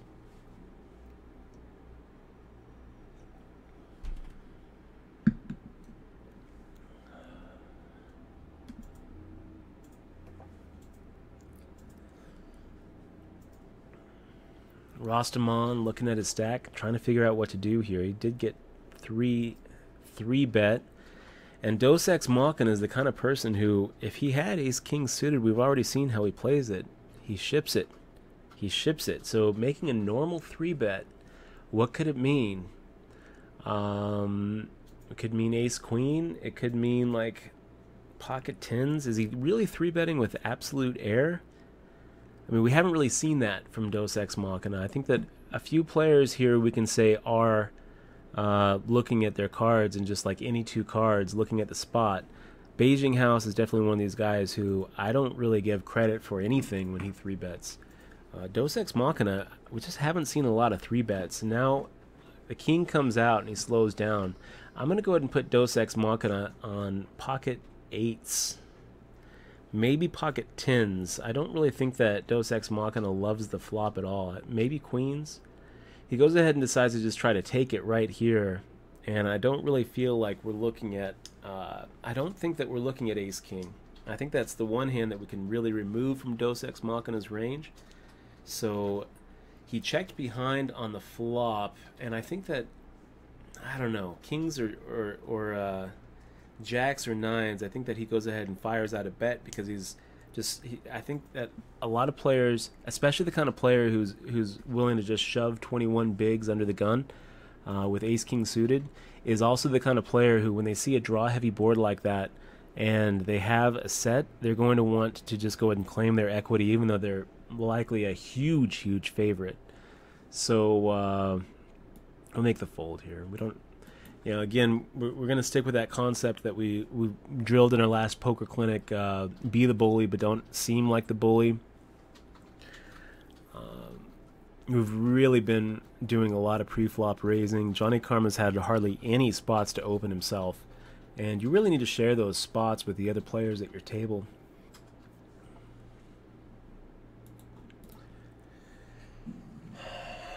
So... what do we think Dos Ex Machina had? I think that he checked behind on the flop because he was worried about his hand. He wasn't sure if he was good. When the turn came clean and Rastamon checked again, Dos Ex Machina, I think, looked at his pocket queens and decided that he was ahead and decided that he would just go ahead and try to take it down there. He also might have had something like ace queen, but I don't think so. I think there's a good chance that if Dos Ex Machina had ace queen, he wouldn't have 3-bet. I think that he would have, like, not 3-bet normal like that. I think that if he was going to 3-bet, he would have 3-bet shoved, or I think there's also a really good chance he would have just called. So I think Dos Ex Machina probably had queens there on that hand. Rasta Man probably had nothing. He probably had like pockets, some sort of pocket pair, some sort of suited ace, and Dos Ex Machina's raise wasn't enough for him to really feel good about folding. That's one of the things is when you make that 3-bet, you have to make sure that you make it enough where, if you're trying to take it without actually seeing a flop, you got to make it enough where the guy can, still save a little face and fold. Okay, Samurai Dad makes the shove with King Queen suited. You can't blame him. And now he's drawn dead. That's going to do it for Samurai Dad. I got a chance to meet Samurai Dad out here in Vegas. We got I got moved to his table, right to his left, in the very first hand we played together. He 3-bet shoved against an opener, and I woke up with tens and decided to make the call. He had jacks. So that was how we were introduced to each other, is me just doubling him up right off the bat. This was in the DraftKings 50-50, and I had my hoodie up and my sunglasses up, and so he didn't really even know who I was until he looked behind us. We were on the rail. He looked behind me and saw Eximois on the railing. He's like, "Oh, I recognize you from Dutch Boyd's stream," and I'm right next to him. I'm like, take off the hoodie, take off the sunglasses, and I'm Dutch Boyd. It's kind of funny. It's a pleasure to meet you, Samurai Dad. It looks like he played pretty patient. Didn't really see a lot of action from Samurai Dad. It looked like he was just kind of waiting for the hands, and they didn't come. So eventually he saw King Queen, decided to go ahead and make the shove. Hopefully have some fold equity against Chipotle, and he didn't. Chipotle made the call with ace-4 offsuit. So you just can't let yourself get that low. You can't let yourself get below 10 big blinds and think that you're going to be able to 3-bet shove and have fold equity.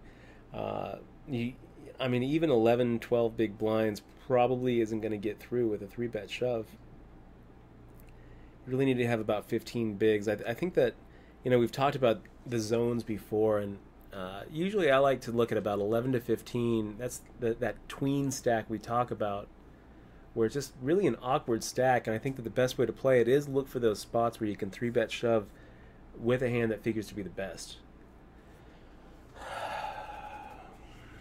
We got Spew Artist coming in, living up to his name. Just spewing for, what was that, 22, 23 bigs? 3-bet shoving with 22 bigs. That just seems a little on the heavy side, Spew Artist. I feel like with, I made a pretty big mistake in the last 1500 no limit that I played. This is the one that Jamie Gold made the final table. I don't know who actually won. Michelle, do you know who won that 1500 event that Jamie Gold was at? The gal was at that won the ladies event last year? No.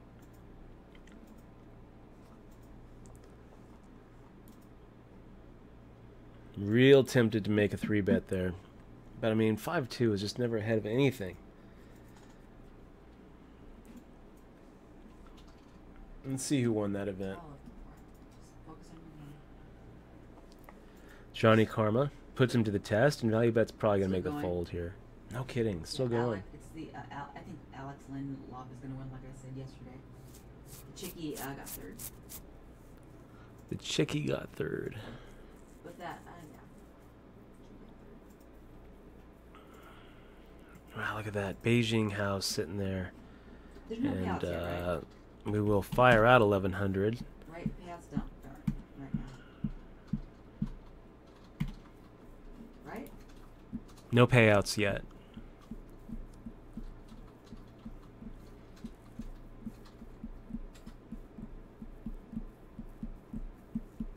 And again, Beijing House's 3-bet range is so wide, but I think his folding range is wider there.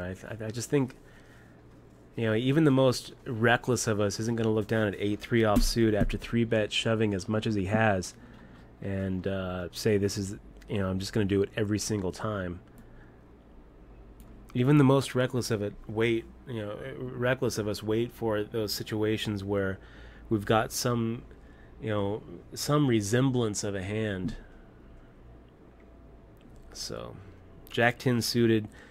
Once we start folding Jack-10 suited on the button, even if we are up against just a bull in the big blind, I think that we just have to take the spot. Take the spot. Don't let don't look down at Jack-10 suited and think, oh well, I'm bound to get 3-bet shoved here, so I'm going to fold. You're not bound to get 3-bet shoved here, and if you do get 3-bet shoved, shit. If it's that 100% that you're going to get 3-bet shoved, you're going to have to make the call. And you're going to have to eventually stand up to the bully. That's the problem with Beijing House, is he's doing a good job being the bully, but he's doing a really bad job not looking like the bully. I mean, he's really been just 3-bet abusing everybody at the table.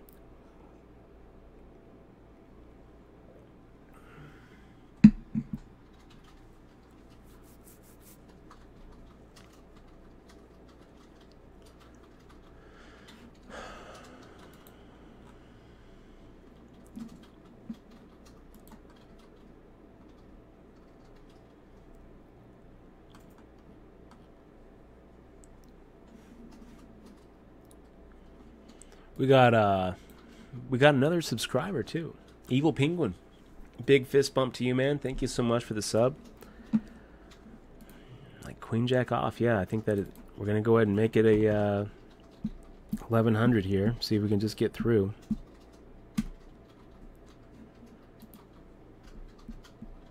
Johnny Karma.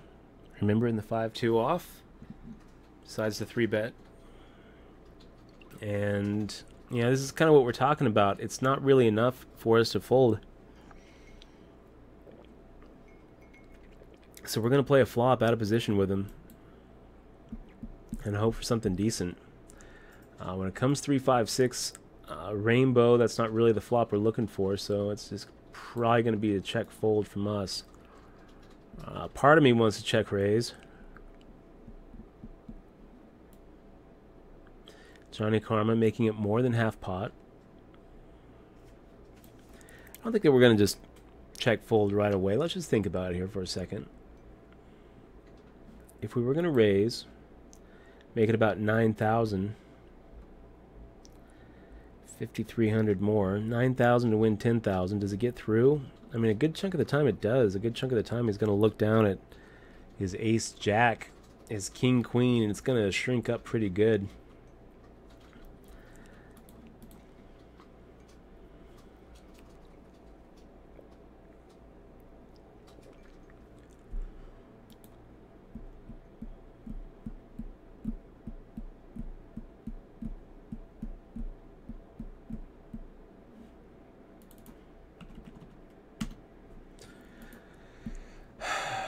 We'll take the spot. We'll take the spot. Beijing House looking at a dead big blind. Looking at Johnny Karma just calling us. All these guys looking at the situation and just seeing the spot. I think we make it 1100 again.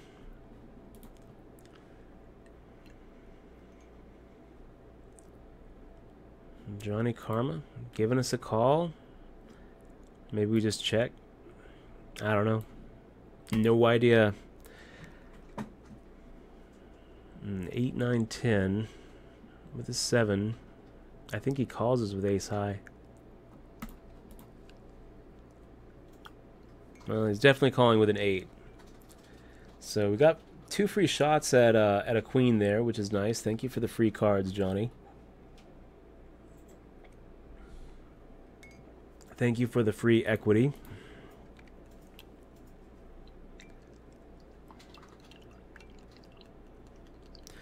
Called pretty quick with the with the top pair there.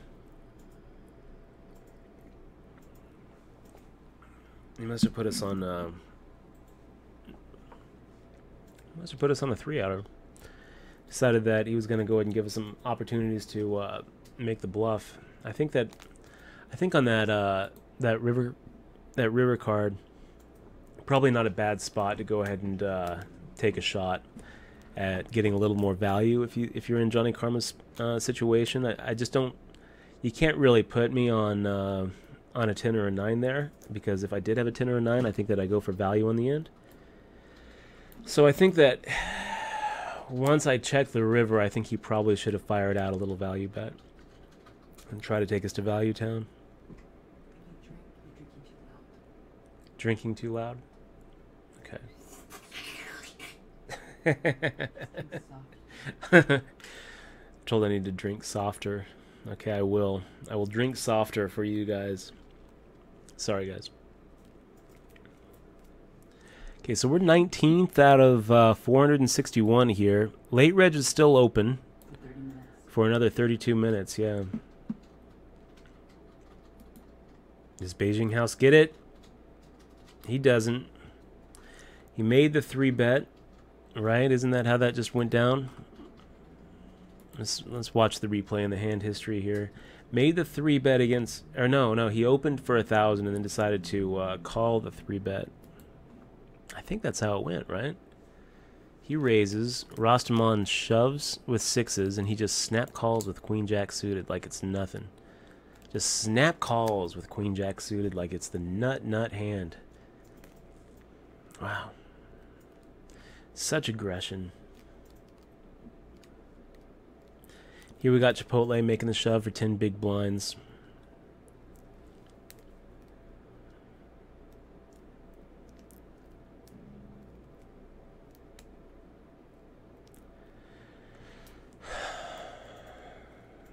And who are the drowning stacks? I mean, they have to be Beijing House and Chipotle at this point. 8-5 off. It's pretty close. But you know what, Johnny Karma, we're going to go ahead and give you credit for having a hand under the gun.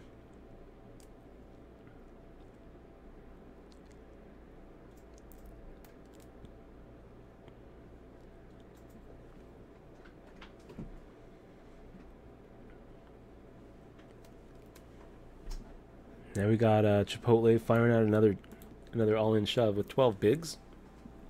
12.5 big blinds.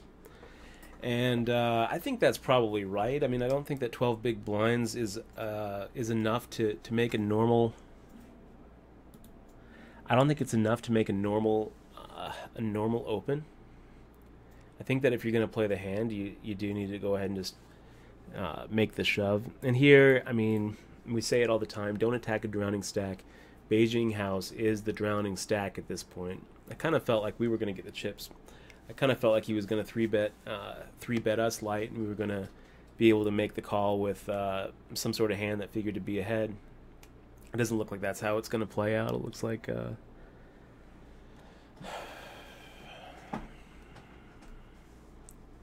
yeah, it looks like he's probably going to go broke right here. Nope. Johnny Karma gets through. It's a pretty wet board, Johnny Karma. Pretty wet board. Okay, we got Chipotle now with 11 bigs. Beijing House with 10 bigs. We're at the 300, 600 level. Titan Tom sitting out. That's frustrating. How tilting is it if you're playing for a bracelet and you're Titan Tom? Man, then you just get disconnected. He's got less than 10 big blinds in front of him. He's just disconnected. He must be pulling at his hair. He's just screaming at Cox on the phone right now. Packing up his desktop and like running to McDonald's. He's back. He makes it back in time for the big blind, so good for him.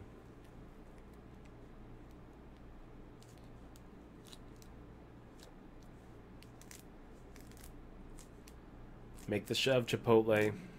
There you go. It's the right shove.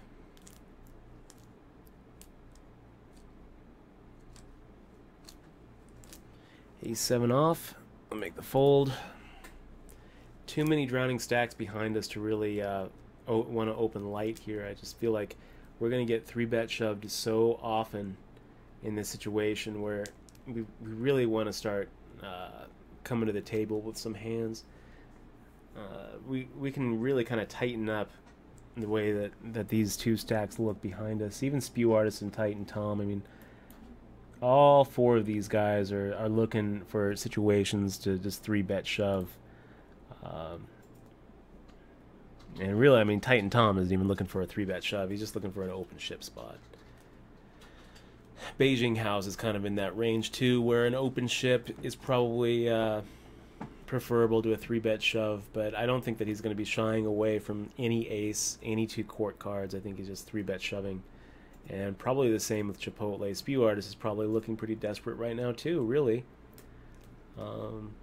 You know, here we're seeing the fast structure. It's a fast structure. Average chips right now is 19,000, which means that way more than half the field is below, 30 bigs. Let's see what we got. 448 left. So if we look right in the middle, Wizard 1 has 16,760, which is 26 big blinds. So that's the middle, 26 bigs, which is not a lot. Not a lot. I feel like it's a real quick structure. And I think at this point with our stack, we pretty much just kind of have to lock it down and tighten up until we get a little bit closer to the money, or until we get a couple of these smaller stacks behind us kind of getting either eliminated or doubling up. Wow. Dos Ex Machina with pocket aces. And it's always preferable when we actually see a river where we get to see how Dos Ex Machina played. It looks like sorry guys, I messed that up. We get to see how Dos Ex Machina just played aces in the big blind. Let's go ahead and I'm going to go ahead and rewind that. You guys saw it, right? Rostamon and Dos Ex Machina. Rostamon giving us the raise. We'll go ahead and make the fold here. So Dos Ex Machina making a normal raise amount with the aces. So value bet came in with I think 1300. No, 1200, and Dos Ex Machina raises to 3355. So 3-bet to 3355.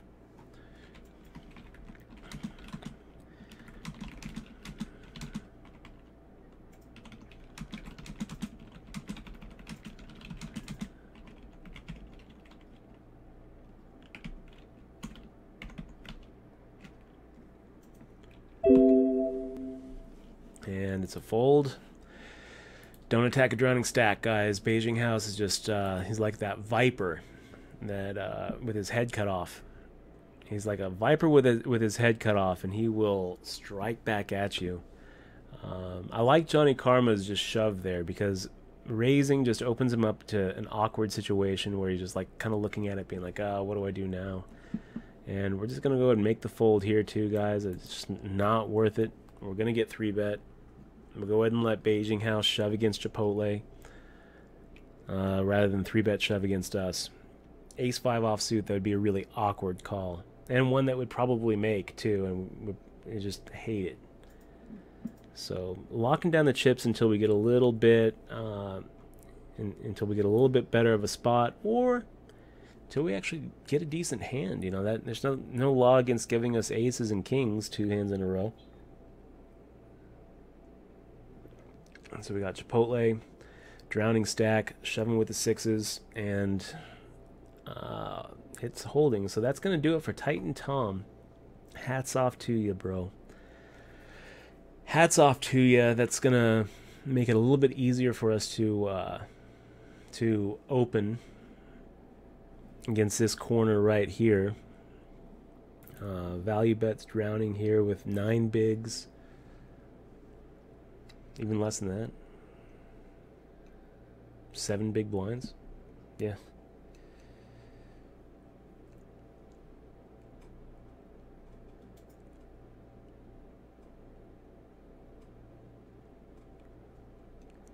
So we're going to kind of expect value bet to make the shove against one of us pretty soon. We're going to have to be prepared to call pretty light.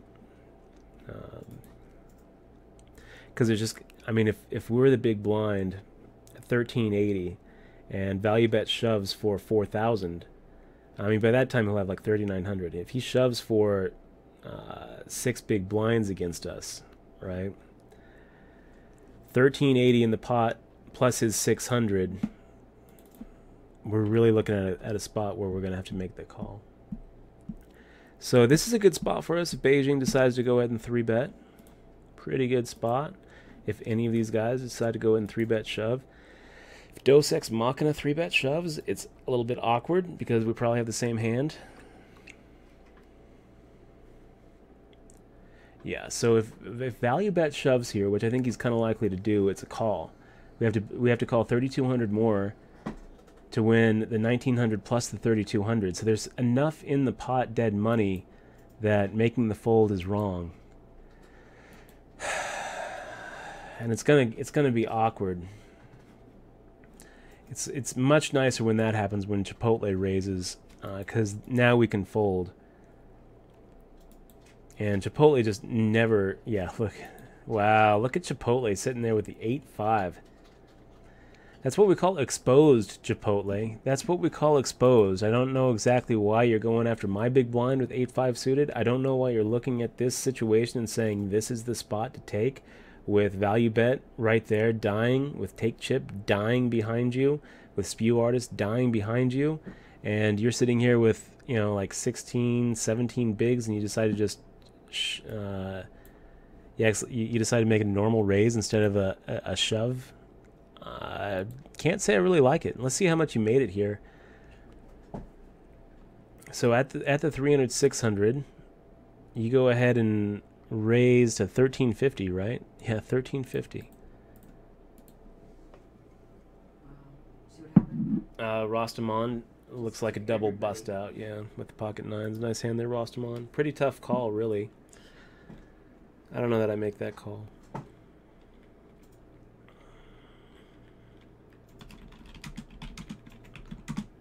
And this is going to be a raise. If Dos Ex Machina raises, we can go ahead and we can even go ahead and re-raise here. 2.5x, which would be 28, 3,500. Go ahead and wait until it gets down to the 1.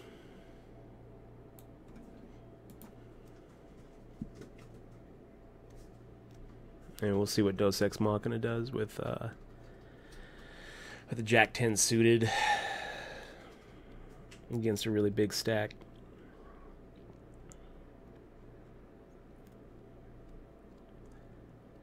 A normal raise is really scary from Dos Ex Machina. If she fires out like 7,500, we're just like head exploding, no idea what to do. If she shoves, it's an easy fold. But most of the time we have her beat. You know, her opening range is much wider than Ace 8. So we'll go ahead and make the raise there. Open for 1350 with 8-5 suited in semi-early position against my monster stack big blind at the 300, 600, and 60 level in WSOP 64. Okay, so Chipotle, got a little note on you, buddy. Got a little note on you, buddy. We're gonna also go ahead and give you a little bull. You know, anytime we get raised with, you know, anytime someone tries to take our big blind with 8-5 suited, we're gonna go ahead and give them the bull. Jack 10 off. It's pretty close, but again, I just think that we need to lock it down at this point and kind of wait until we have a few less dying stacks here and get a little closer to the money. It's not really a very good psychological bubble to take advantage of and to attack, and I feel like, you know, we have a pretty loose image against a lot of these guys. I mean, Johnny Karma, we fucked him up pretty good with that deuce 5 offsuit. We got Chipotle sitting here. We kind of he's coming at us with 8-5 suited, which, any person who's willing to raise with 8-5 suited always puts other raisers on junk. I mean, this is something that you should always be thinking about in poker, is that your opponents are always going to assume that you play like they do. When you're playing, it's so easy to do to other players too. I mean, when I'm playing other players, it's so hard for me to remember that maybe they're not as comfortable at the table as I am. Maybe, they are actually playing pretty straightforward. Because I always externalize my own view of the game onto the opponents. I always look at them and think, okay, well, they should know what I know about the spot that they find themselves in. This externalization is something that is just pretty much universal in poker, where you got Chipotle here raising with 8-5 suited under the gun +2. So of course he's going to think that other players are doing the same thing.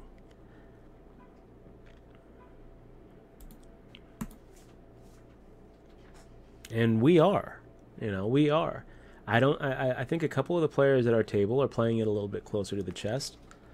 Playing a little bit more on their belly. I mean, we haven't really seen Spew Artist get too crazy. We haven't really seen Johnny Karma get too crazy. We haven't seen Dos Ex Machina get too crazy. And we've seen nothing from these other spots, because these guys are new. Take Chip, Oceanic, and Crunky Cali, Rosterman. We don't know anything about their games. But we've watched Chipotle, we've watched Johnny Karma, we've watched Dos Ex, Ex Machina, and we've watched Spew Artist. Spew Artist shoving here with 15 big blinds. I mean, that's a little bit heavy of a shove, but it's just such an awkward stack to make a normal raise with. So I don't really love it. Ace-7 off? Yeah, let's do it. Let's do it. We've got an ace for a blocker. An under the gun raise looks pretty powerful. Crunk Cali here doesn't really have enough to make us fold. And we get through. So that's good. And now we get pocket kings. This is beautiful. Just beautiful. This is exactly what we want to see. So we've got an under the gun raiser pretty quickly. And hopefully one of these guys decides to go ahead and make a stand. I just don't think that we can let him off the hook here. So let's go ahead and just make the call. And with a 5-7-9 board, we're going to go ahead and check raise.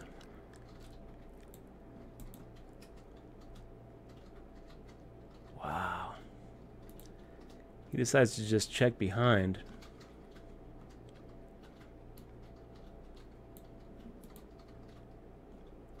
And doesn't put a dime into it. That's pretty disciplined there, Johnny. I guess that's one way to say it. Disciplined. He was right. He was right. We were gonna screw him up pretty good there. Crunky Cali making the shove here. 6 big blinds. We've got a little King Jack offsuit. Yeah, I think that we go ahead and just make the call here.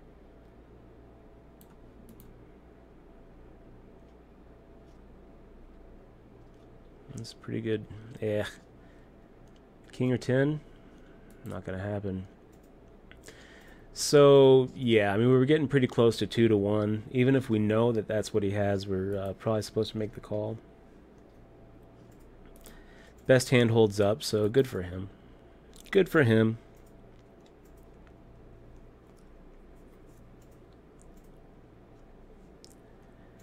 And we'll go ahead and fire out 1300. If Oceanic makes the 3-bet shove, I think that it's probably going to be a call. We don't really like him making the 3-bet shove. What if Johnny Karma 3-bets us? That could happen. Wow, real quick check.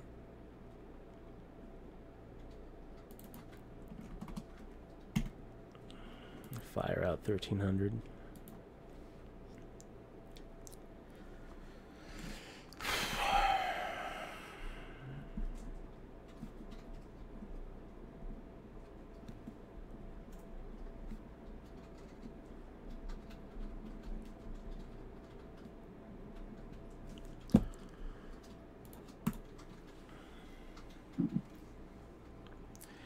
And you guys have 13 minutes to get in on this online bracelet event. So if you are anywhere in Nevada and want a chance at winning a gold bracelet, a World Series of Poker bracelet, here's your chance. You don't even have to go to the Rio. You know, you just sit back at home. I mean, you're gonna have to actually go to the Rio on and cancel your 4th of July plans if you make the final table. We hope to be there.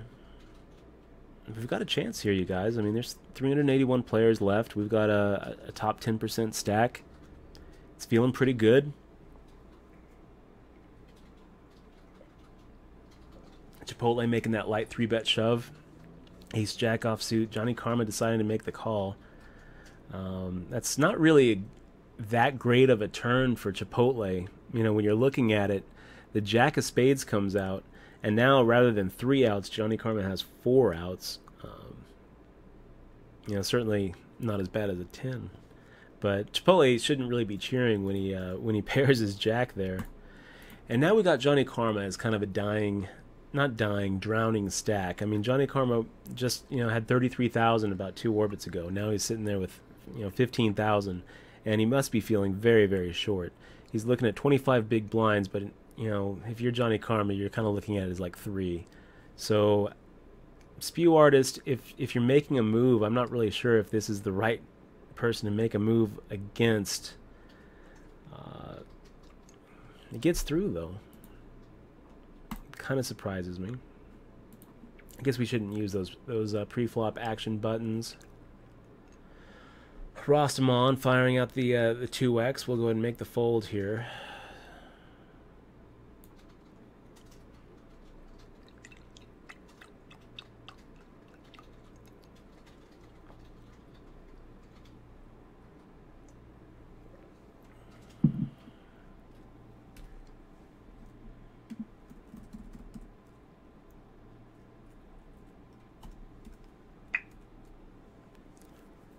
And gets through. And under the gun raise gets through. Nice job.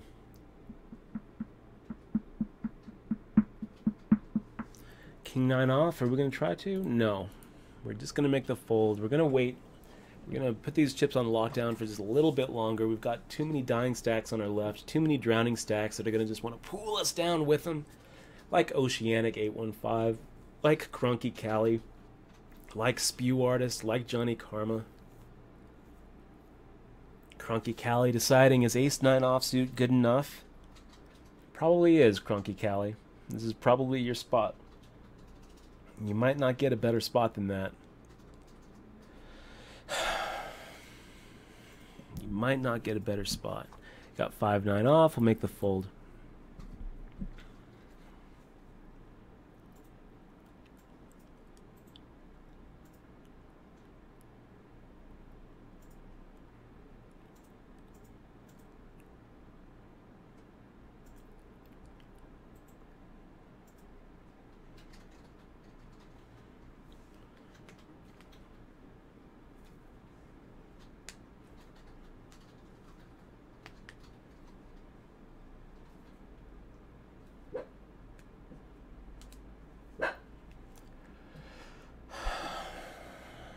So we got Rostamon coming in with a 2x from the small blind. It's not as big as I'd really like it because I don't really see Dos Ex Machina. I don't think that you should really fold anything if the small blind is making a min raise into you. You know, I mean, it's 600 to call and you're getting 4-1, and you're going to have position on the guy. There's just not really a lot of reason to fold any 2. Then, of course, you look down and see any 2. You look down and see the 7-3 offsuit or the 8-4 suited, and you start thinking, maybe I'll fold this, like this, 9-2 offsuit. If everyone folds around a Dos Ex Machina and he makes it 1600, are we really going to love making the call? No. Are we going to do it? Hell yeah. And what if Dos Ex Machina just limps here? Well, we're going to raise. We're going to raise. There's no point in not playing your position aggressively.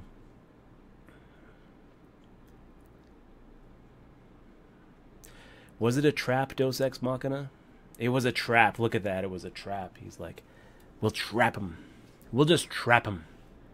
Huh? Nice trap. It's going to be enough for us to fold and save some face here, so we'll make the fold. Nice trap. Keep on trapping us. Go ahead. I mean, you keep on limping, we'll keep on raising.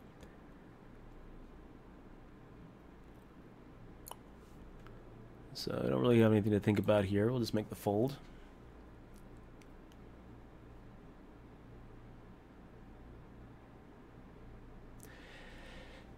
And this is probably looking pretty bad for Oceanic 815. Yeah, ace-8 versus tens. It's a pretty good run out for tens. That's going to be it. So Chipotle waits around, sees the spot, takes the spot. The best hand holds up. And he's no longer a drowning stack at all. He's looking pretty good now. Ace-7 offsuit. I think if everyone folds to us, we're going to go ahead and make a raise here.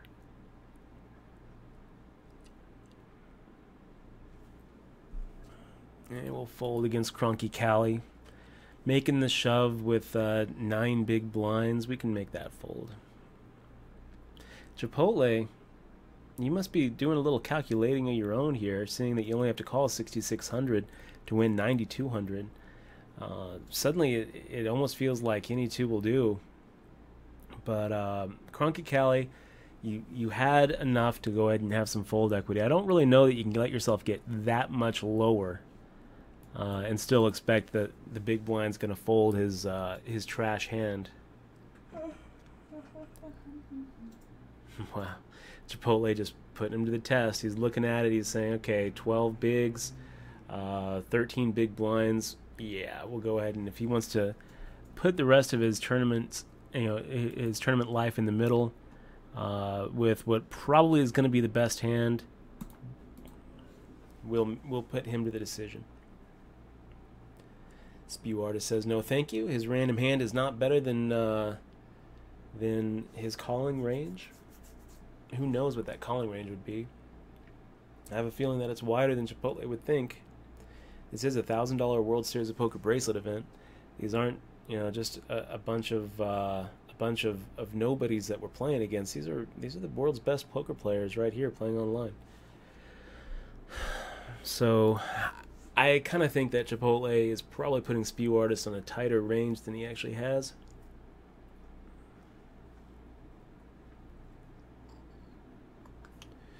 Because y'all have about 6 more minutes before. Yeah, look at that. Take chip decides to make the. Well, pocket aces is a pretty good hand there. Definitely in the calling range for take chip. Oh wow! Chipotle loses some of his stack. King Queen off.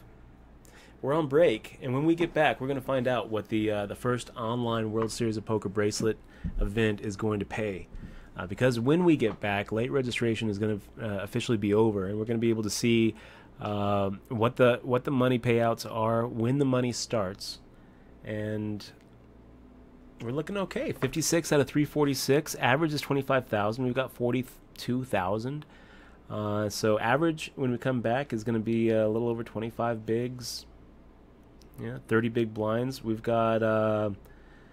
We're doing okay with about 50 big blinds, 53 big blinds in front of us, which is a lot of play, a lot of action, still a lot of things to watch. Feeling pretty good about it, you guys. We got a little lucky early on with that King Queen versus Ace Jack, but so far we haven't gotten like super lucky. We also got a little lucky, I guess, with that 5-2 flopping the 2 pair, turning the boat against Johnny Karma's top pair.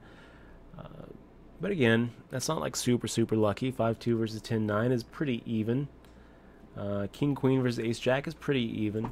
So, all in all, we're just, selective aggression, subtle aggression. I think that if I was going to, label, if I was going to name the strategy that we try to bring into these no-limit tournaments, that's what I would name it. Subtle aggression. You are trying to constantly just beat and bully the table, but you're trying to do it in a subtle way where it doesn't look like you are beating and bullying the table. So, we've talked a little bit about how to do that in some of our past poker clinics. I feel like we're doing a pretty good job at it right now. We're avoiding the drowning stacks. We're taking advantage, and picking up the spots that we see. Sometimes we get a little bit, trapped, and sometimes we have a little bit of the worst of it. But we're not really getting like overly lucky here. If anything, there's been a couple of situations like that one against Crunky Cali where it could have easily gone our way. It didn't. Anyway, we're gonna go ahead and get something to drink, and we'll be right back. 2.5 minutes. Don't go anywhere.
Okay, we are back. What do you think?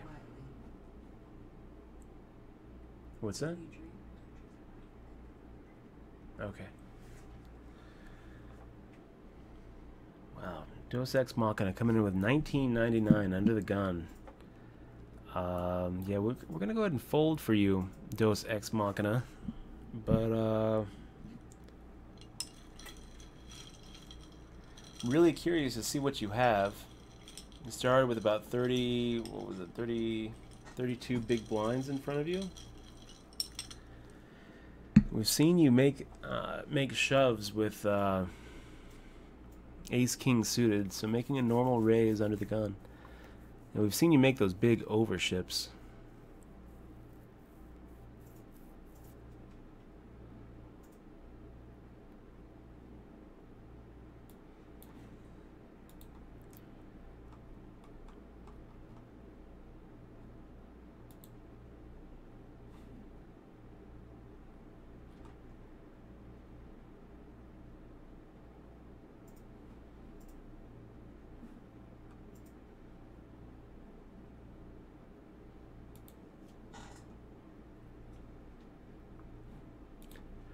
So it looks like they're going to be putting the payout structure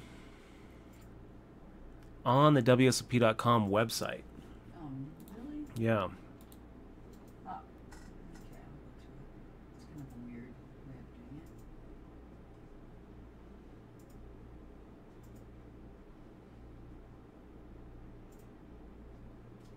There's no payout or structure or anything.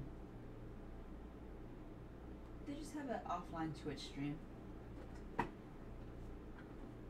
So they don't have an actual They're not twitching.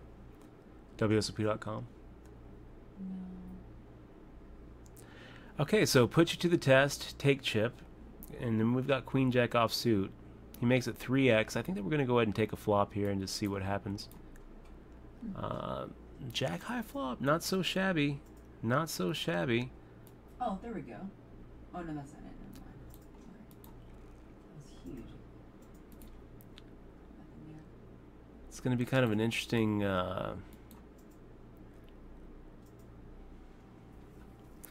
interesting hand. Puts you to the test. Is sitting here against two opponents. He made it 3x, and now he goes ahead and fires out 3,300. And I just don't really see us folding here.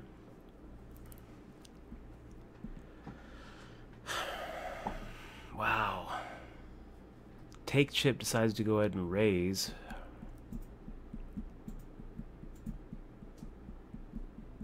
Well, we'll go ahead and get out of their way. That was a little frustrating of a fold, you guys. I mean, that's pretty much the flop we're kind of looking for. And then puts you to the test, fires out, and take chip raises. I don't really think that take chip has to have Queen Jack beat there to raise. I think that a lot of times he's, you know, he could have a smaller pocket pair than Jacks. He could have just a flush draw. He could be just on stone cold air. Who knows? But it sure is an awkward call for us to make. Just cold calling take chips raise there. So I don't know.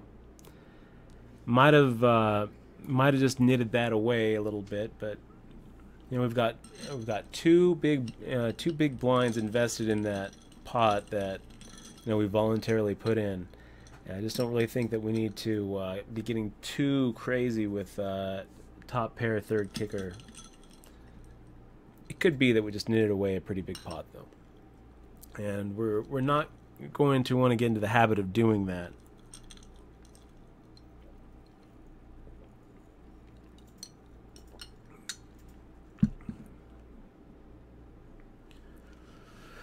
Okay, Johnny Karma, drowning stack, and put you to the test. Who just moved to our table. We don't really know too much about him. We do know about Rostamon 30. We'll make the fold with our Queen 6 offsuit. Doesn't figure to be ahead of too much of what Rostamon is raising with. Even if it is ahead, we don't really know where we're at. You know, maybe we 3-bet. I don't think calling is the right move, though. I think that if we're going to play the hand, we play it aggressively. We 3-bet it, 2.5x, whatever Rastamon's raising, and hope that that's enough to just take it down. A lot of times it will. A lot of times it'll do the trick. Man, I wonder what take chip just had.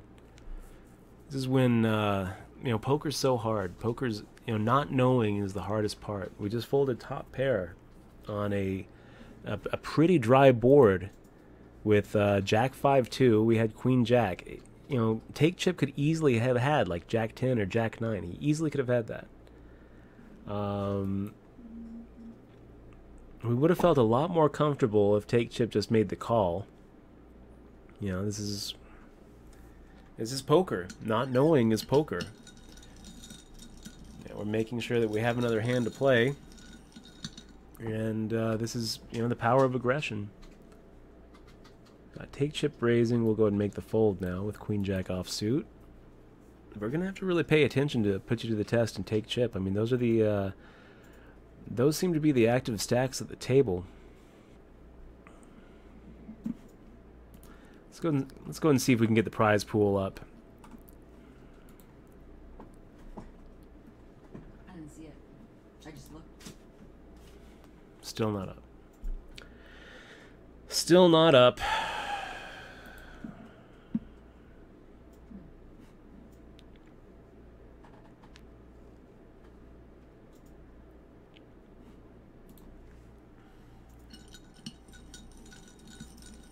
And there's no photos either.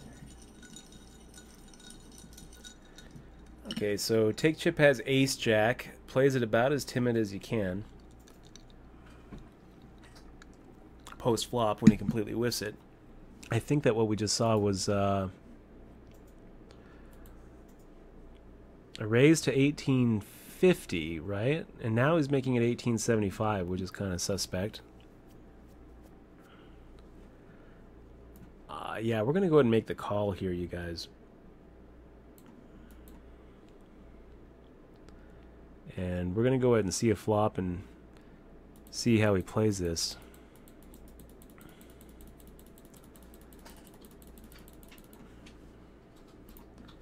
Let's go ahead and take our equity with a half pot size bet.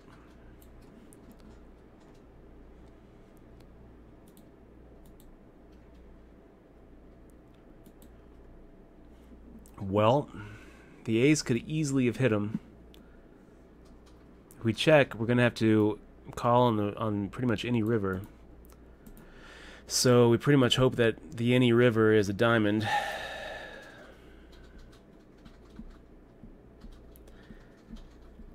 And the problem if you take chip is that, I mean, now if you've got like a jack 10 or a king queen, you kind of have to make the bluff here.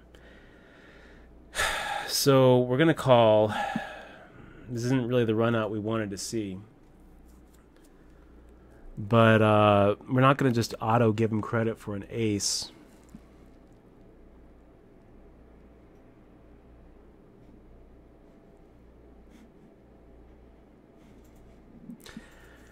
And a lot of times he's, he's raising pre-flop with like a king jack or a king queen or something like that. And I think if he's value betting here, I don't know, I just don't feel like he's value betting as much as he is. So I think it's a bluff, you guys. Or it's, I don't know. We're going to make the call, though. Hold your breath. Ace 3. Well, that could have gone much, much worse for us. It could have hit a 6. I'm kind of surprised he didn't c-bet it, because he did actually hit the flop.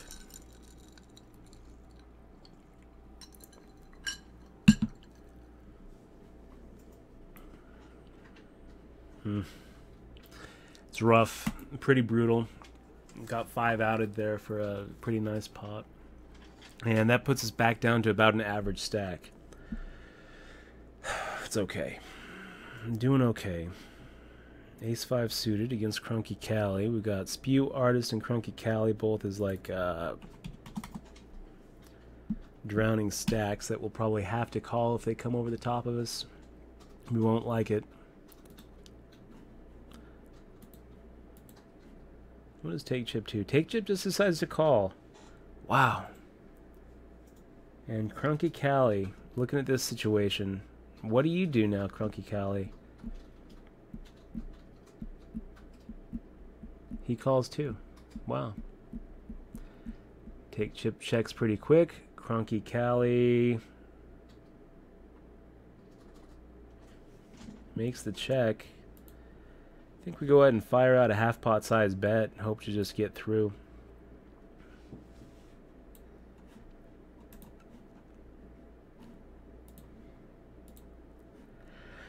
I think it gets through sometimes. It's a very wet board, but you know, we say this a lot. You know, if the flop scares you, it scares them too.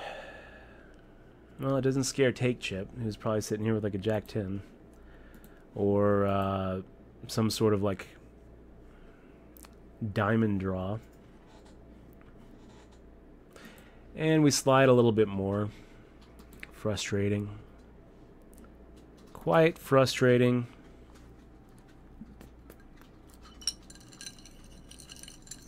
Crunky Cali goes in the tank.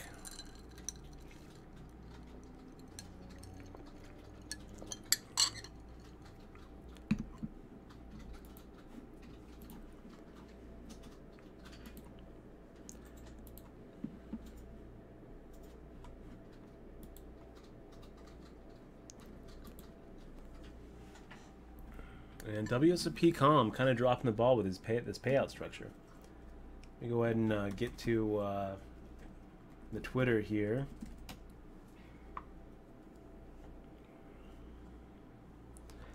I mean, really, they should have it right there in the tournament lobby, and they don't. I'm going to show you in the. So in the lobby, we've got, you know, just this. It says prize distribution details for the tournament are stated above, and then you read and it says for the complete payout table, click on the more info link after registration period ends. And when you click on that more info link, it brings you to some page which talks about the event. Just a wall of text. I'll go ahead and add that.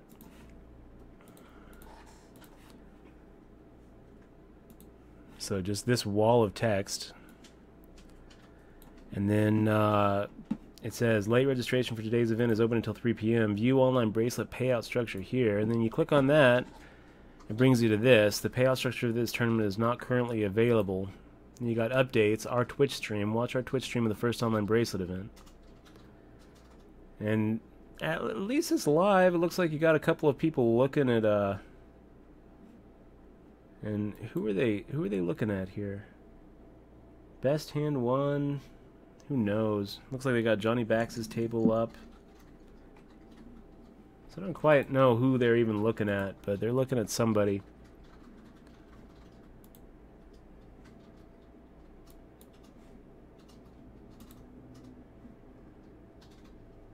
Anyway.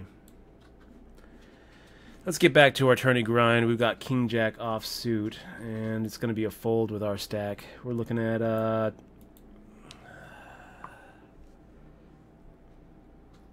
28 big blinds. And we just got moved to a new table, you guys, so we don't really know anything about any of these guys. They don't know anything about us. We assume that they don't.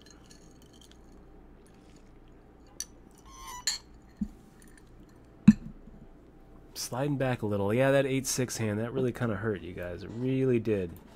Would have been really nice to hit that diamond because we would have gotten some value out of it. We hit a diamond there. I think that he fires out a real nice size value bet. We raise, and I don't think that he gets away from his 2-pair.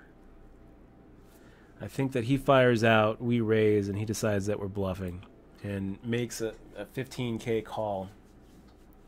Or, you know what? Who needs a diamond? Let's just not have him hit the ace. Let's not have him hit the 3. Let's just dodge the 5-outer because we flopped the hell out of him. He turned us pretty good. We still had 15 outs. He checked to us. We decided not to check and give us the opportunity to bet us, to check raise us off our hand, which is, it looks like that's what he was trying to do. I think that if we fire out a bet there on the turn, we end up not being able to. This is going to be kind of interesting. Elbow room makes the call. So, yeah, I think it's a raise here. I don't think that we need to shove. We've got enough that we can just kind of call and see what happens. And, yeah, let's go ahead and fire out another 2,400 here. Wait till it gets to the 1. And hope it just gives up. You can just give up elbow room. And he doesn't just give up. Instead, he takes his little time and tanks and calls. So let's go ahead and just check behind. And we're pretty much done with this hand. The only thing we're beating now is a 7-9, 9-10. We're not beating an ace-4. So, way to get value out of it, elbow room. It always just hurts my head when I see people play their hand like that. Because what's his plan if he doesn't hit the ace? I don't think he really has a plan except to just check fold. I think his plan goes as far as the flop. And so, almost all the time we end up winning that hand. So now we've got 17 big blinds in front of us, you guys. 17 bigs doesn't really give us a lot of wiggle room. It really doesn't. Wow, look at the temp. Look at the temp sitting here, just getting it on with ace jack suited and running into the one hand he doesn't want to see. Still don't have prize pool information for this event, so that's a little frustrating. You'd think that it would just be right there on the side. 293 players left. We've got 17 bigs. We've got T. Crowley coming in with a normal raise. We'll make the fold with the 10-2 off. Is that the amount that he made it, guys, with those pocket aces? I'm going back to the hand history to take a look.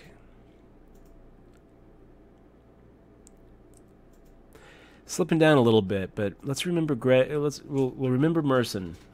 Anytime I get down to this point, I always try to remember the comeback that Merson had in his main event, where he was down to 5 big blinds. 17 big blinds is enough. We can go through a couple orbits, waiting for a good spot. We don't really need to feel too much pressure to just gotta make a move, gotta make a move. We've got plenty of fold equity in the right spots.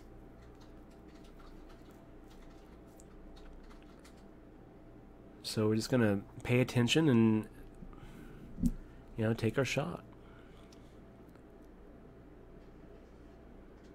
And this is it. This is our shot right here. We would love for one of these guys to raise. We'd love for elbow room to raise here to 2K, giving us a nice pot in the middle to just try to steal with our 3-bet shove. And if elbow room calls, we hope that he calls with something like King Queen, Ace Jack. Eights is okay too, especially when we flop an ace. Hold, no 2, no 8. So we get the double up. He makes the snap call. Just call. And why not? Pocket ace is going to be ahead of our range most of the time there. So why not? We're back up now to 35 big blinds, which is great. Now we don't have to fall back on that on the plan that we just had. So we're not quite at that point where we want to make it just a flat 2x. I think we're going to wait until it's at 1K, 2K before we're just making it a flat 2x. And let's see if we can just get through here. Best hand 1, looking down, decides to go ahead and see a flop. The flop comes King Queen 7. We'll fire out the same amount, 2100.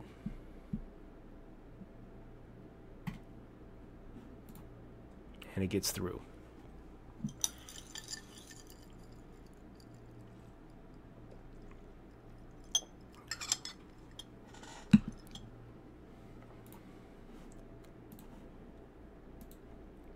Do we have a payout structure yet? Not yet. Not yet.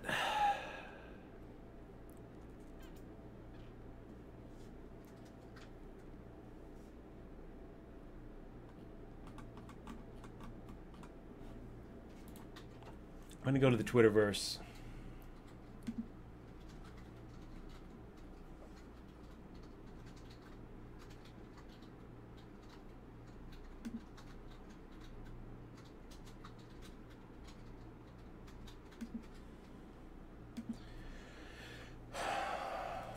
Still in the at WSOP.com bracelet event. 82 of 279 streaming live on twitch.tv/DutchBoyd. Come watch and let's make poker history. Pound poker. Looks good.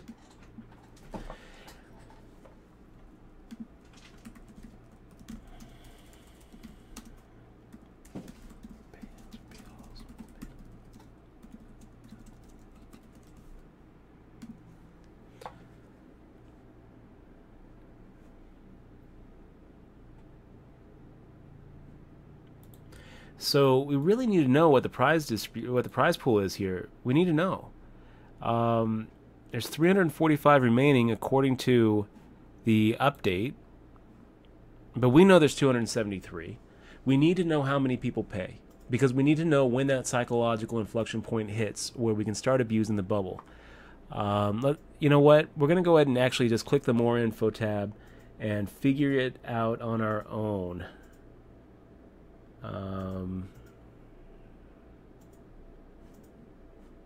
It's got to be on the structure sheet.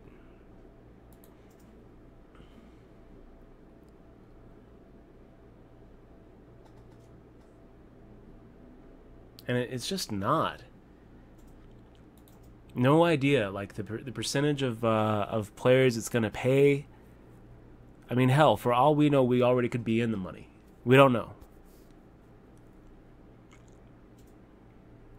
It's very frustrating. Late Reg has been over for 22 minutes, and we still don't know how many people it pays. And we're at 272 players. I mean, my guess is that it would pay 15%, so we should be looking at like 135 players, which means that 50% of these players are getting paid, and 50% of them aren't. And we need to know if that's the case, or if the ratio is a little bit skewed, because we need to know if we can start abusing these guys. You know, if it pays 250, then we can start abusing, you know, best hand one, and we can raise his blind. We can start abusing some of these short stacks behind us that would be drowning, but now they're just like struggling to stay alive long enough to hit that pay jump from 0, to something. Really frustrating. I just feel like WSOP.com's kind of letting us down. But you know what? I'm having a good time playing this. We got best hand one with the Jack 10 off. T. Crowley making the stand with the A6. It's a tough call, really. I mean, best hand one shoved there with more than 6 bigs, right? So T. Crowley making the call. He's got to worry not only that he doesn't have the best hand with a weak ace, but that someone behind him, has him beat. I don't really know if I would have been making the same call. I kind of feel like the Jack 10 offsuit should have had some fold equity there. So we've got ace 5 suited. We're gonna go ahead and just see a flop with it. We don't really need to get too crazy pre. Let's see what happens. So we hit our ace. We'll go ahead and check to T. Crowley here. And I would expect that if T. Crowley doesn't have an ace, I don't think that T. Crowley's c-betting into 2 opponents. I think that if T. Crowley checks behind here, we have the best hand. So T. Crowley does, in fact, check behind. The king comes, which I'm a little bit worried about, like a king-jack. But for the most part, we're going to go ahead and fire out a half-pot size bet here, expecting that ace 5 is good and expecting that T. Crowley calls us with a king-queen. Prize pulls up now. Oh wait, no, it's not. Hold on. That's what you said it was. Yeah, it's up. Is it? There we go. It's on the internet now. Okay, so we're getting 100 people play. 100 people. Good to know.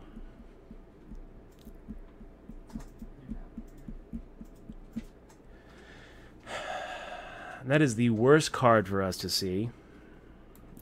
King Queen just caught up, and any 10 just made the straight.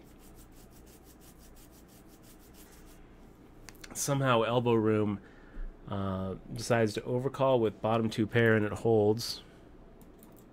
So well done there, Elbow Room. What did T. Crowley have there? T. Crowley also had ace 5. So the only way that we're winning that is if Elbow Room decides to find a really nitty fold. King 8 suited, I think that we can go ahead and just give it up. I don't really think that we need to see a flop with it.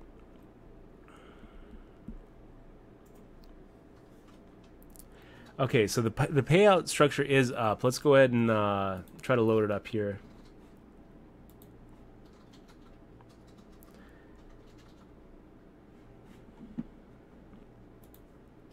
Here's what we got, you guys. First place is 200,000 plus the bracelet. Ninth place, 11,000.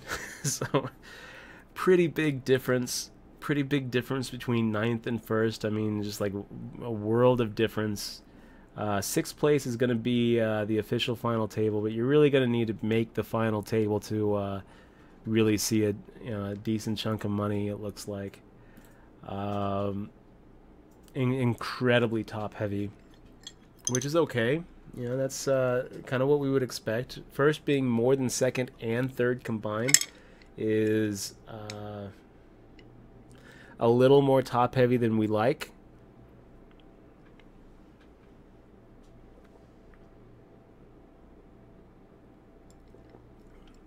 I think with 905 entrants, if you have first place being around 16% of the prize pool, I think that's probably about right.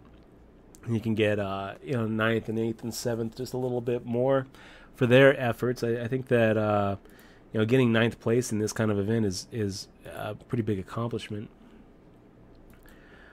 Okay, so we've got effective stacks of 24 bigs. Go ahead and fire out a raise. The log is not hopping anymore, right? No. I put up the prize pool for a second. If Warchant decides to go ahead and make the shove, I think that it's a call. We don't love it, but we're not folding ace-8 suited. It figures to be ahead of a big part of his shoving range. So, hold your breath. Ace-10 is not what we're looking for. That's a pretty good flop for us. Club it. There we go. There we go. I mean, if you're in Warchant's spot, I just don't, I don't hate the way he played it. He got it all in with way the best of it, but at the same time, you just can't count on fold equity there. So maybe pulling some sort of stop and go might be the better play. I'm not going to overthink it, though. We made the call. We got it in bad. We ended up catching up. Whatever happened with that hand, we weren't going to be the one walking away with a bitter taste in our mouth because we were going to have another hand in us no matter what. That is the power of having the other guy covered. So you don't have to overthink it too much. I do think that his shove range, his 3-bet shove range there with 12 big blinds was way, way wider than, bigger aces. I think that we're looking at a very, very wide range, and we almost, the stack was almost to the point where I would have almost felt better about just shoving, but the problem is we've got NorCal Ho who could wake up with a big hand there and ping us for 25 bigs. So I didn't really feel like risking 25 bigs, but if NorCal Ho had 12, 13 bigs in front of him, then we would have just open shipped it. So Mr. Andrew Mack just got to our table. He gave us a little shout out. So big thank you for saying hi and following the stream, Mr. Andrew Mack. Good luck in this. Let's both make a final table. That'd be pretty cool. I'm going to not go ahead and acknowledge that I'm even streaming here, but I will give him a little shark here and say, Mr. Andrew Mack, friend of the stream. Let's do this, bro. Let's make it happen. Just back and forth, share the spots. I'll share the spots with a fellow shark. Man, it feels so much better to have 47 big blinds in front of you than 17. We got a little lucky against elbow room and got a little lucky again with that ace-8 suited versus the ace-10. Let's take a look. I mean, that so far that's as bad as we've gotten it in today. It's pretty bad. Getting ace-8 suited in against ace-10 suited. We're looking at tying 10% of the time and winning 26% of the time. So 37% of the time that turns out well for us, and 64% of the time it doesn't. So most of the time we're not liking it.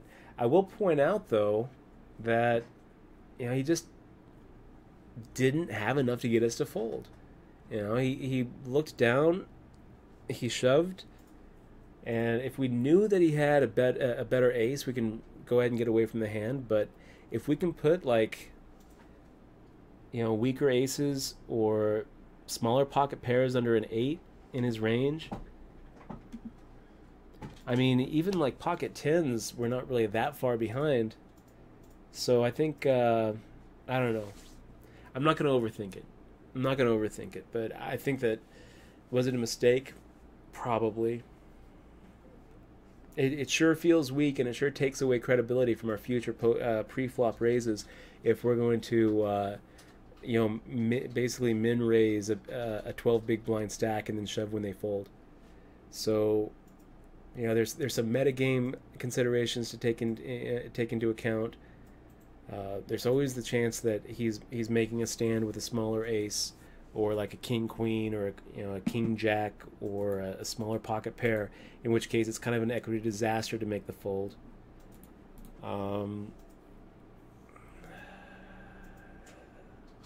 live, maybe we can make the fold if we know a little bit more about our opponent. We can, kind of get him talking, maybe get some sort of read. If we're a little bit closer to the money, maybe we can make the fold because we got to give him credit for making, the right ICM laydowns. Who knows?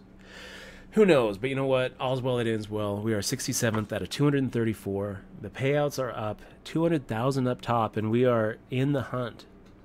234 players. We have to get through 233 players, and we get number 4 live on Twitch. It'd be amazing. I would love, love, love to win this event. Of all the events we've played so far this summer, and there have been a lot of them. We've cashed in 4 of them. It's been kind of a lackluster summer, you guys. It hasn't been a whiff. 4 cashes. We've had a couple of real nice sweats. An 11th in the deuce to 7 triple draw. Just got 70 something, or maybe 80 something in the big 1500 yesterday. Got pretty deep in that 50-50, the DraftKings 50-50, and started off, right out the gate with a cash in the Omaha high low. You got sick. Yeah, then I got sick.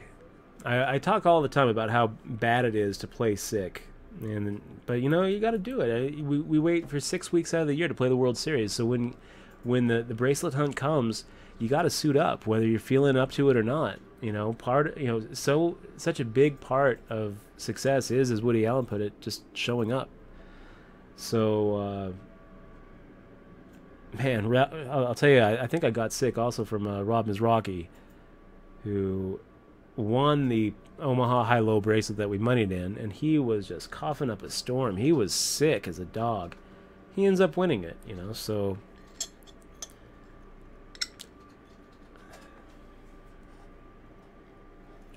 Anyway, the point I was trying to make is, of all the bracelets we've played this summer, that we've had a shot at, and we tried to win, this is the one I'd really like to win, because I'd like you guys to be able to share in the moment with me. I'd really like to be able to make poker history. This is the first time we've seen an online bracelet event. It's not going to be the last. I mean, when we have 905 people all putting up $1,000 to play online for a World Series of Poker bracelet, it's pretty incredible. It's very exciting. And it's all the more exciting because a couple of you even have a little bit of an equity sweat with me. We've got 10 people who are probably watching the stream right now who were able to lock up a little small piece.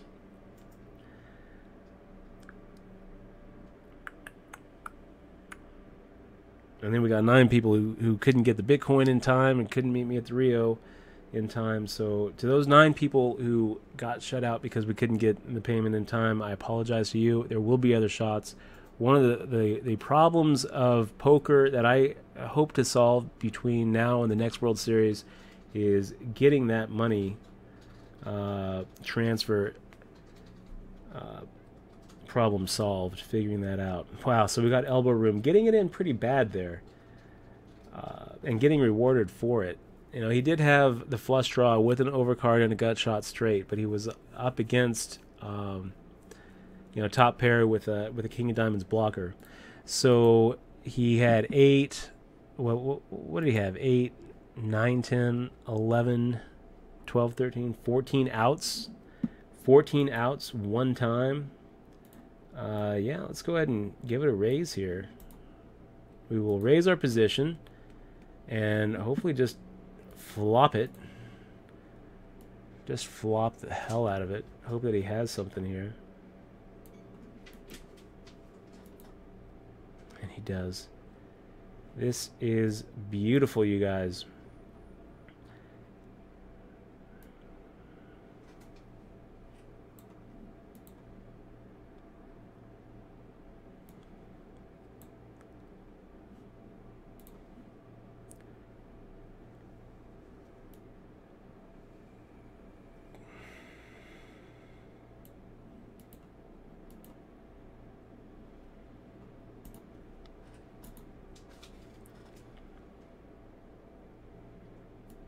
Okay. And with that, we pick up a pretty massive pot. We get a little bit screwed on the river because that 8 of spades came. Let me go ahead and share the... I'm going to go ahead and share that hand history with you just so you can see exactly what happened here. So we went ahead and bet our position with a 4-2 off. And a lot of rivers there don't chill our action. I'm going to go ahead and make the fold here. If you guys can... Let me go ahead and... yeah. So this is going to be a fold. Interesting pot brewing. So we've got T. Crowley coming in with the 2450. We've got Trey shoving. We've got Mimey shoving.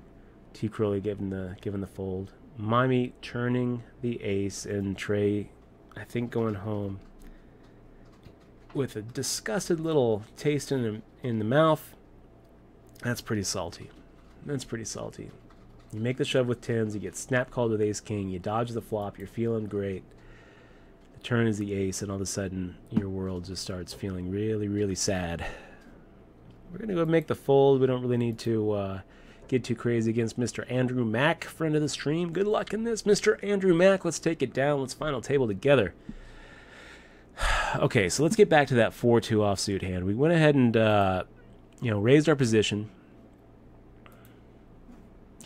And the thing about this hand is we got very, very lucky on the flop and very, very unlucky on the river, because I think that a lot of rivers come out where it gives elbow room a good feeling, or at least a good opportunity to bluff. So here we are. The 8 of spades hits, and now elbow room is looking at it, and all of his fears are coming true. If he was defending with like a weak ace, like an ace 5 or an ace 6 or an ace 3 or an ace 2, the 8 of spades just hits every draw out there that he can see.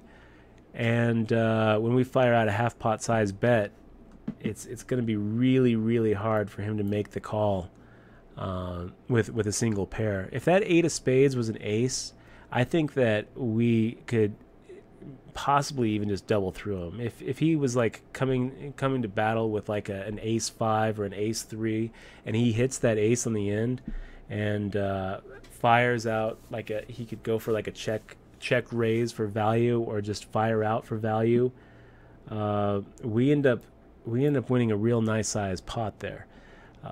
If he had something like I don't know, if he had something like a pocket pair, there's just so many rivers where that 8 chills our action. So we got a little unlucky with that. We didn't get value out of it. We tried to go ahead and get a half pot size bet out of him. He made the wise fold. And are we upset about it? No, because look, we have 58,000 now. We're in great shape. We're 45th place out of 218 players. Half of us are actually going to make the money in the first online bracelet event in the history of poker. The other half are going to bed with a salty taste in their mouth, and we're looking like we're going to be able to take advantage of that psychological inflection point when it hits. So 218 players left, pays 100.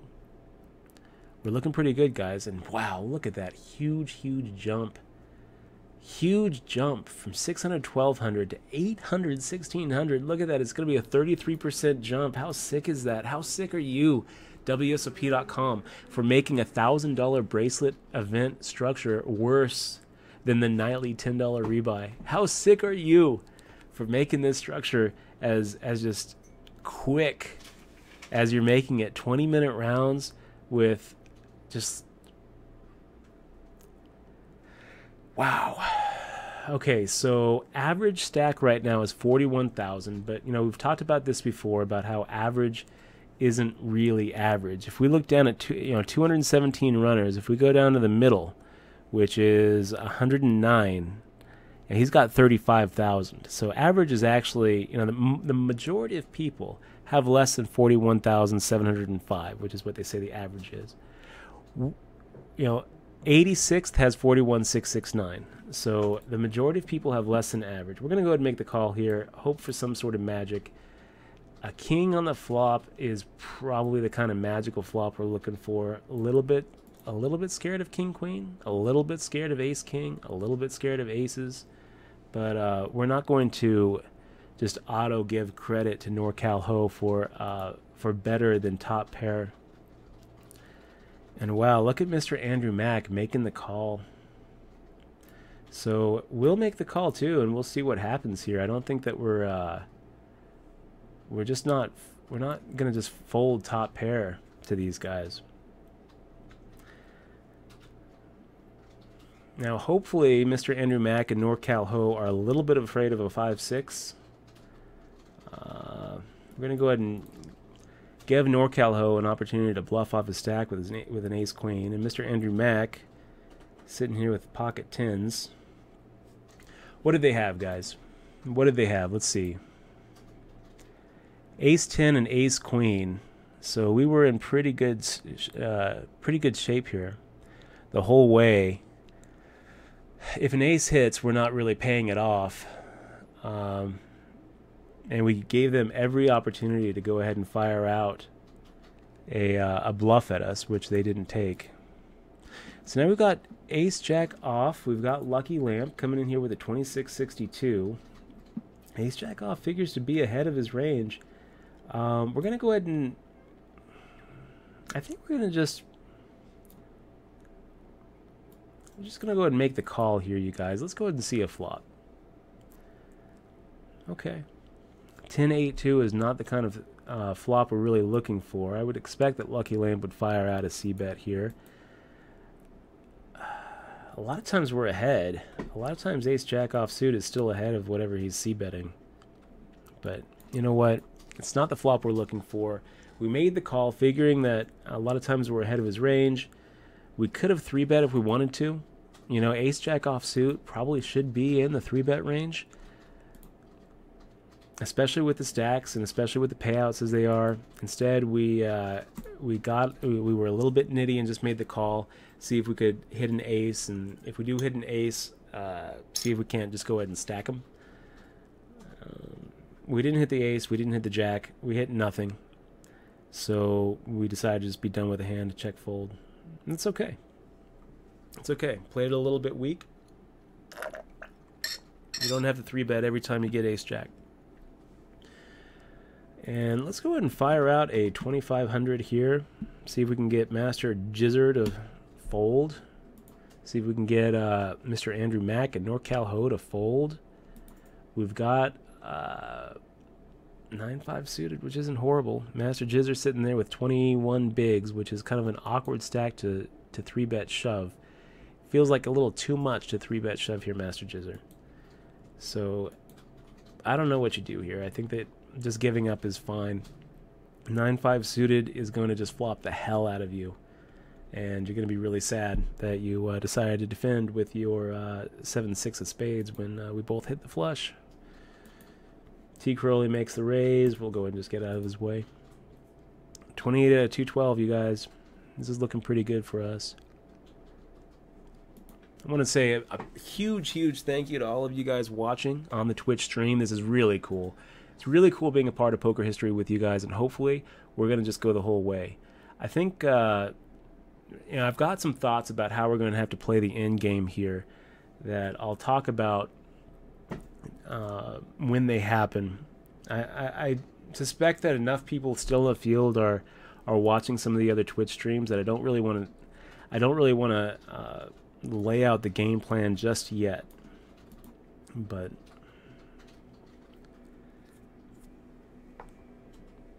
it's not going to be that different than any other online tournament that we've played. The truth is, there's not that big of a difference between a $30 player and a $1,000 player. It's just they're people, they're men and women just like you and me who are trying to make the right decision, who are trying to make the right move. That's all any of us are ever doing. And is a $30 tournament player, that much worse than a $1,000 tournament player? The truth is, I mean, they are worse on average, but and there's no doubt that we have some of the top poker players in the world in this thing. But we're all just trying to make the right move, and good players make mistakes the same as bad players. We make mistakes. We don't play every hand perfect. We've already seen that we've got it. We've got it in with the worst of it twice in this tournament. Got pretty lucky. So we're kind of lucky to have 7 times starting stack right now. But it's looking pretty good for us, guys. 30th place, 208 left. Feeling really good about it. So ace-6 offsuit. Got a couple drowning stacks here. It's a little tempting, but I think that we're going to go ahead and just give it a fold. And I want to remind all of you guys who are watching, if you aren't following the channel yet, just go ahead and click on that follow button. It doesn't cost you anything. It really helps us out. Would really appreciate your follow if you're enjoying the tournament tale that we're living right now live in front of you. Go ahead and click on that follow button. It'd mean a lot to us. And after the World Series of Poker stops, we're going to be going back to a real regular Twitch stream schedule. I talked about this with Michelle. The only way that I see that not happening is if we make the final table of the main event. And in that case, we're going to be spending a lot of time studying, and not so much streaming. But even then, we'll try to jump on kind of a regular schedule. Just maybe not 4 days a week like we're planning. 10 big blinds is enough to have some fold equity best hand one. So 6 deuce suited is not the kind of hand we want to go ahead and look you up with. We're going to go ahead and make the fold. King queen offsuit. Do you want to put on sub chat? Sub chat only? Is it a little too hard for you? There's been some spoilers. Okay, yeah. We're going to put it on sub chat, you guys. Well, because they're spoiling. You got it. And the subs don't want to.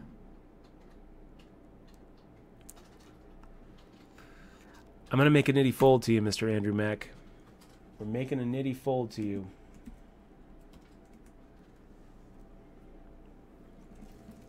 Pocket nines, pretty good. Pretty good. We're going to make this raise if everyone folds.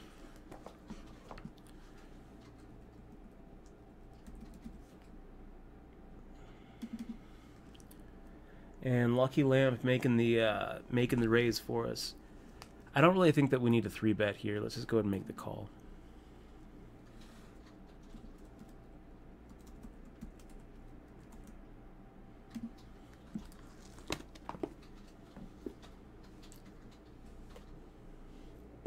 Wow. NorCal Ho making the shove, and we're going to make the call here. Ugh, that's not what we want to see. Pretty brutal, NorCal Ho. Oh, no way. Did you just... Pretty brutal. Do I feel bad about it? I don't feel the least bit bad about it. Oh, that was dirty. Not yet, not yet. Let me get it on here. Wow.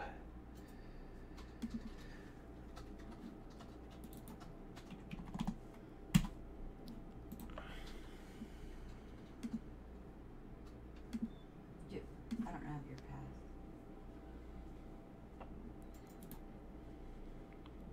Okay, yeah, I got it on sub chat.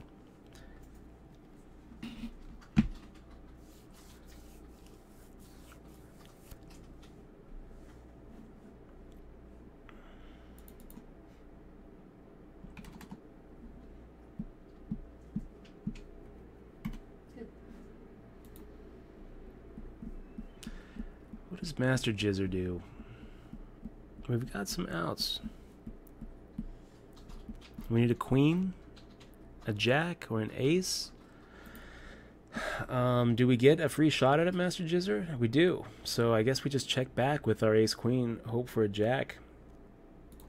Jack to stack. We don't get it. Master Jizzer decides to...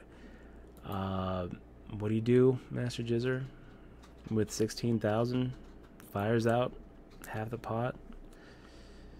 I mean, we're ahead of some things here, you guys. We're ahead of an 8-9. We're ahead of a queen jack.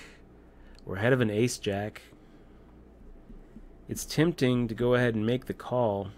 I mean, we got to at least think about it, because really Master Jizzer here is telling us that he's got a good enough hand where he's hoping to get called with worse, which means like top 2 pair. If he had a hand like a King Jack, King Queen, Jack 10, Queen 10, I just feel like he checks to induce the bluff, and I just feel like maybe 5,800 here is his desperate attempt at taking the pot with like a flush draw that missed, or some sort of straight draw that missed. I feel like we're ahead here with our Ace Queen, and we're gonna give it a call. He's gonna have to show us something. He might. Yeah, look at that.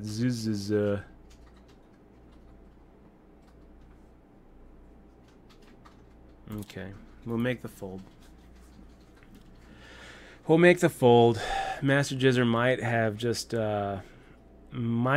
just saved himself that pot. He might have just been throwing out the reverse tell there.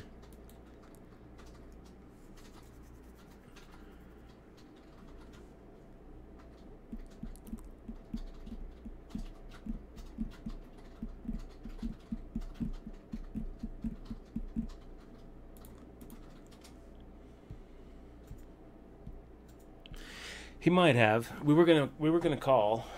We were definitely gonna call until he said ZZZ, and that sign of impatience, that showing of impatience, is kind of, it's kind of the same as like a verbal tell, where it's a little bit aggressive, and generally someone who's bluffing isn't going to be aggressive, and maybe Master Jizzer knows that and he just throws out a little reverse tell at us.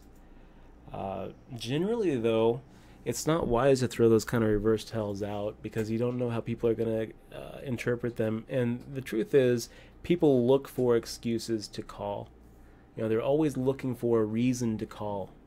So when you fire out, when you say anything, a lot of the times it gives them a reason to call. A lot of times it does the opposite of what you think that you're doing.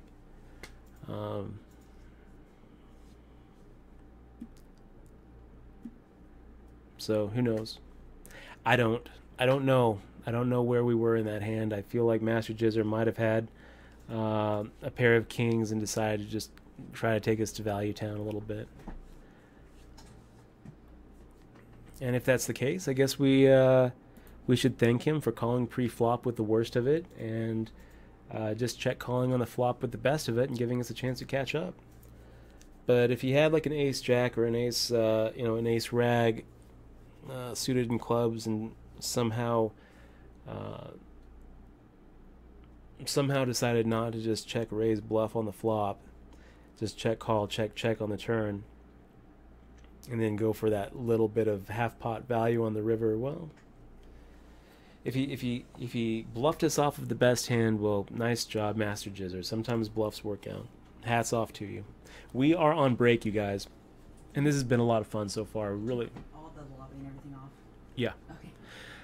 Yeah, I am going to put the lobby on, though, guys, just so that you can see where we're at.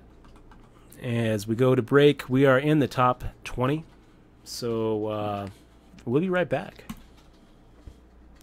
Oh, got to take that off. Hold on for a second. Yeah. There it is. There we are, 17th out of 198 left. It's looking pretty good, you guys. Fist bump, fist bump. Thank you guys for joining us. Make sure to click on that follow button if you're liking what you're seeing and want to see more.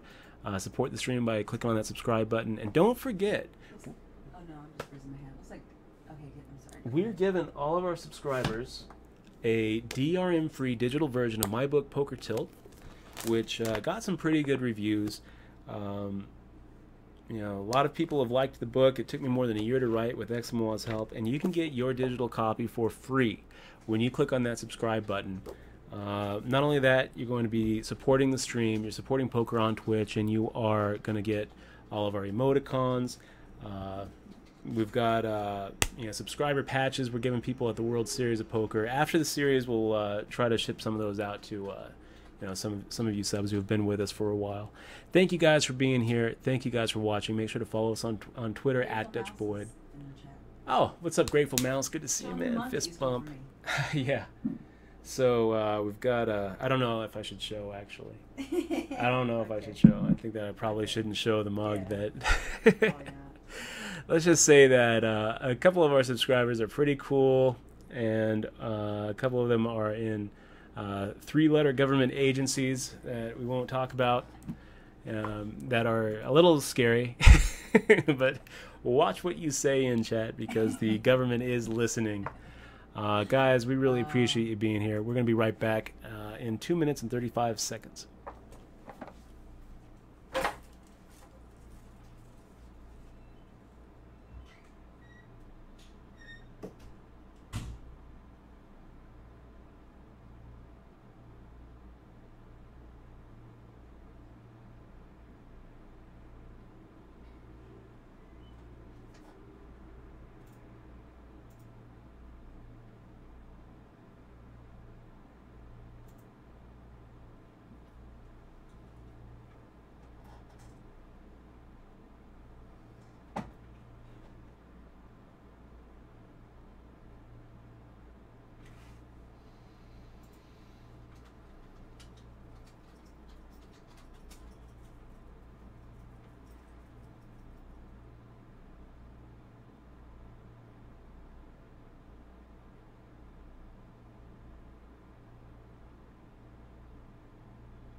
Sick.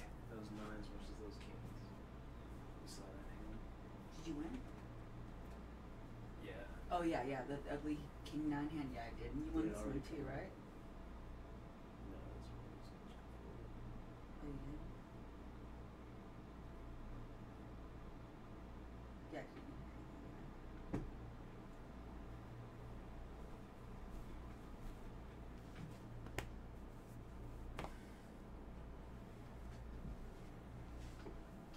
Don't read the chat, Dutch. I won't. It'll tilt you. No, I'm glad we did that, because everybody was just giving things away.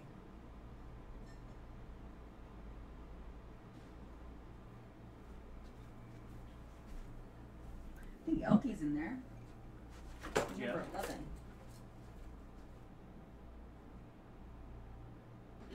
Here is...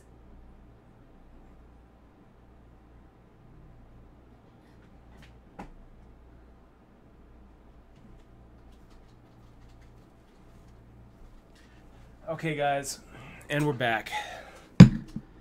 5 seconds left to go. Let's make sure that we get back onto our tournament table here. A little 8-3 suited action. Under the gun limp.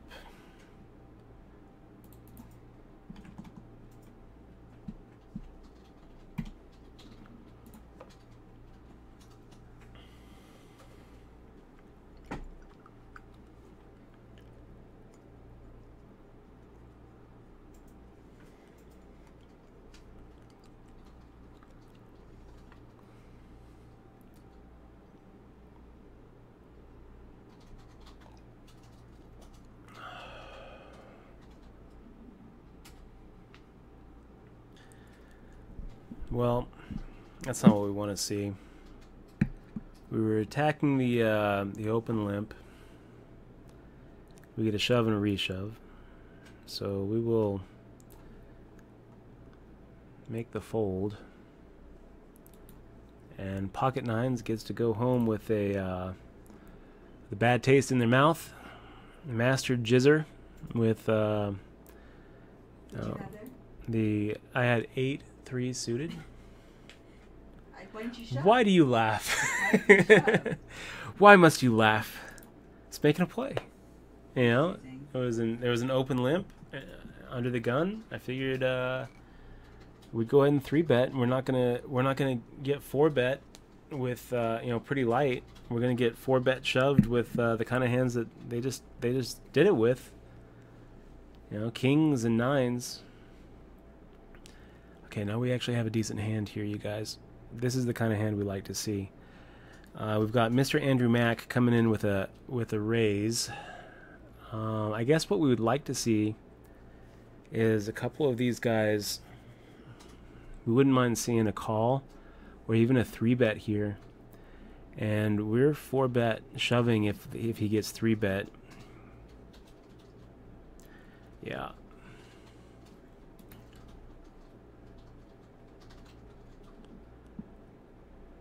So T. Crowley makes it 7,000. The pot is half of his stack, so let's just go ahead and shove it.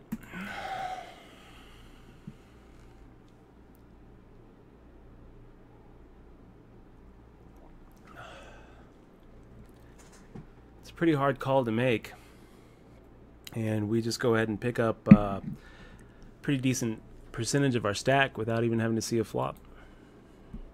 And if we do have to see a flop, look at a flip.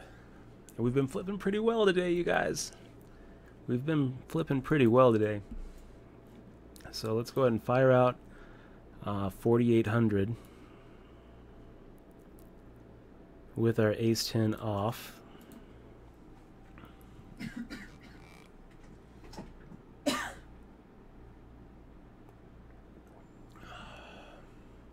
And we get through. And now for the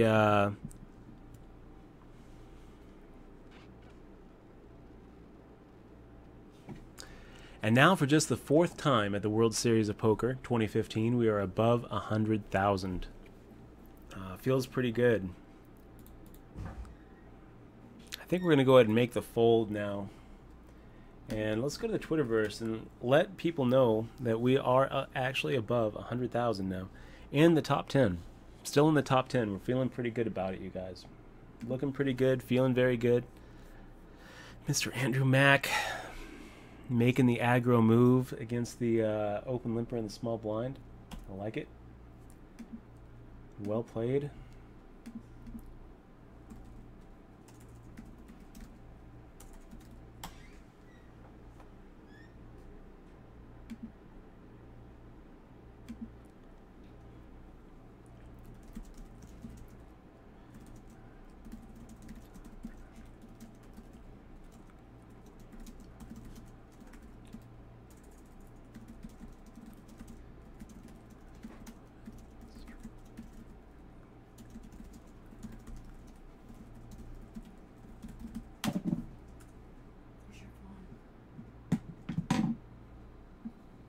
Thank you.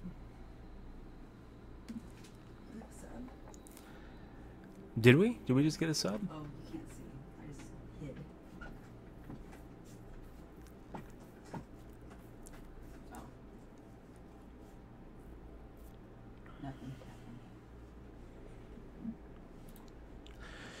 So we have best hand 1 sitting here under the gun trying to figure out what to do. And a shove looks fine. And I think that we're going to go ahead and actually make the call here with ace-9 off. Well, now we don't have to. Elbow room makes the call behind him. I think that we can go ahead and safely fold the ace-9 off now. And wow, aren't we glad we did? Look at that. Look at that run out. We got elbow room with the 8s, Peggy Sue nuts with the queens, and best hand 1 with the ace-jack. So we would have been in a load of hurt had we made that call. Of course, we would have ended up busting the ace-jack with our ace-9, but we would have had to go uphill to do it. Let's go ahead and raise it to 3,300 with a king-queen suited. Pretty damn good hand. Nice little hand against T. Crowley. And what does T. Crowley do? Sitting there with nice stack in front of him. This is kind of an interesting flop for us. I think that we go ahead and fire out the same amount, 3,300. I don't think checking back is right, but part of me wants to check back just because this is the kind of flop where we're either smashing him or he's smashing us.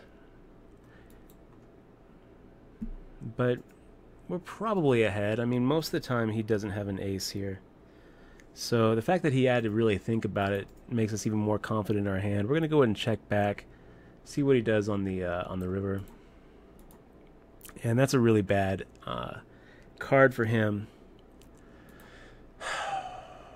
That gives him a nice bluff card.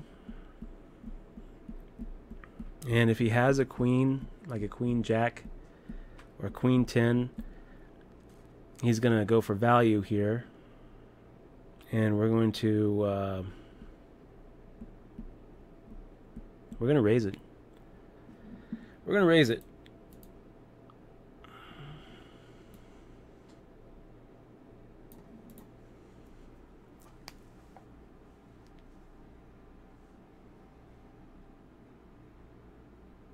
Wow.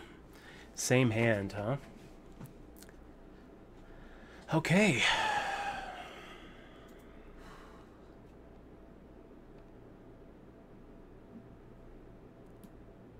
Really kind of expected him to turn over queen 10, queen jack there. Queen 9, maybe an ace jack.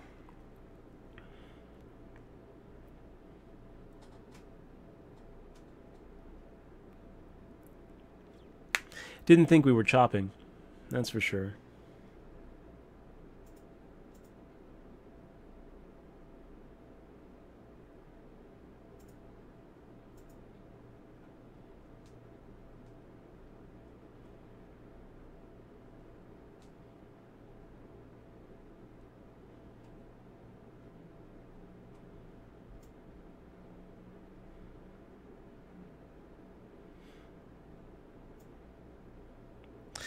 Thank you also, guys, for all the Twitter support. Really appreciate it. Have some real nice comments here on Twitter. So thank you guys so much. Maddie Matt, we got Carlos giving the encouragement.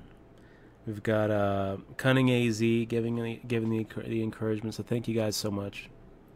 Grinding and Ground also letting us know that he's with us. Really appreciate it, man. JD Cole. If you're watching, big shout out to you and the Pikes Peak Poker Gang. Big shout out to your daughter too. It was funny. JD Cole sent a picture on Twitter of his daughter pointing to a Dutch Boy paint can and saying, "Hey, Daddy, if that had D on the end of it, it would say Dutch Boy." And I tweeted back. I said, "Make sure to tell her about the tens of thousands of children just like her who died of lead poisoning because the big corporation wouldn't take lead out of their paint and lobbied against Congress's attempts to make it illegal." I don't know if he actually told his girl that. I hope not, because I was being a little sarcastic. But it is kind of funny. Dutch Boyd as a brand kind of... I feel like people are, "Oh, I've heard of you." And like, no, you've heard of the lead paint. Anyway, interesting hand brewing here. 12-4-4-2 from Peggy Sue Nuts.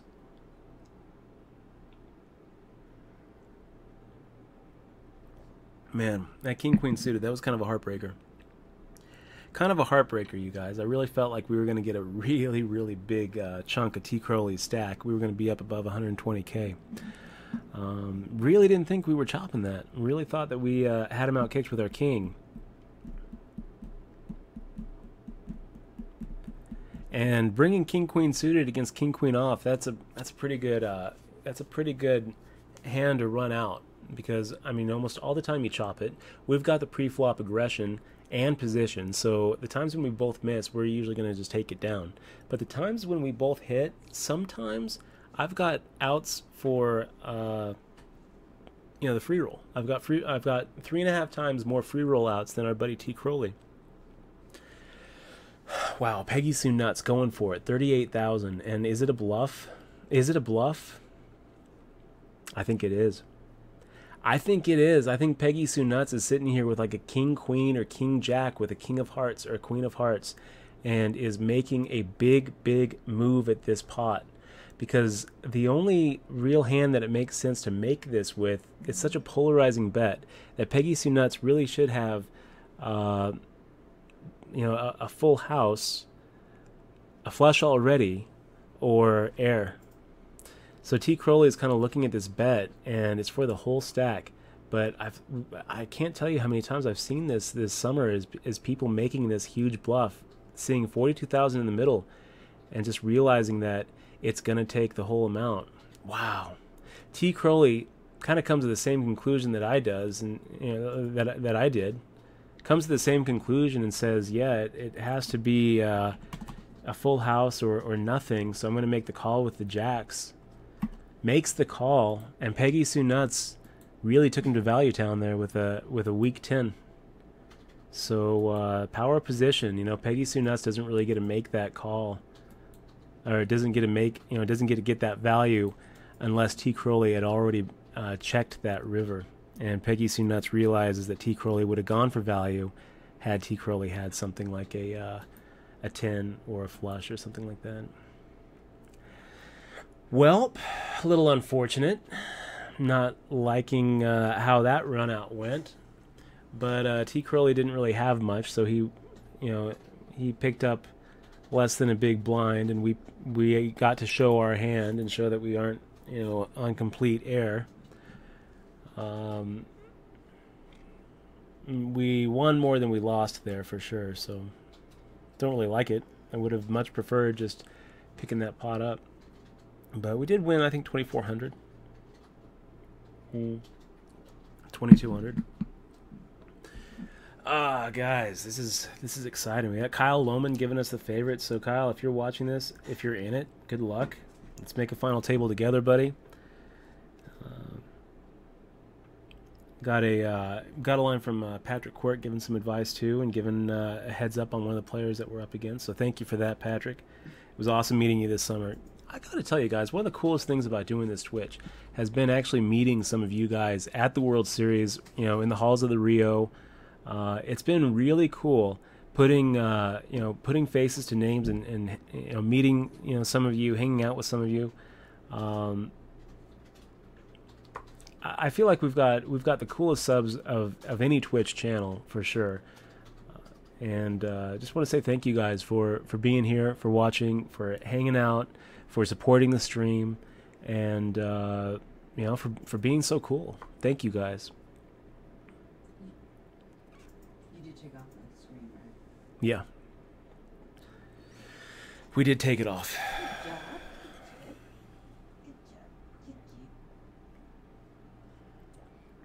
Oh, so T. Crowley called. Damn it. I missed that hand. I wanted to see. It was taking so long for him to call. What did he have? Can you tell me really quick? The last hand? Against us? No, was that what happened? Oh, the one that we just saw. Missed. Yeah, because I was in chat. So the board was ace, 10, maybe I can look back 10. Yeah, you know what? I'll look at it myself. Ace, 10, 10, 5, 3. Wow. Part of me really just wants to go ahead and raise elbow room out of it, but we're just going to check. Because I can't. This is kind of weird. Here it is. Wow, look at that. Look at that. Elbow room going for the value. How did Crowley lose all his money? I missed it. Okay, never mind. Tell me. We'll go for value too, elbow room. Man. And elbow room just shoves here. And elbow room really isn't supposed to be able to shove without a flush, without a better flush. Really not supposed to. I think that we have to fold this, you guys. I mean, this is just sick. This is really sick. I mean, now I wish that we would have just called on his fire out.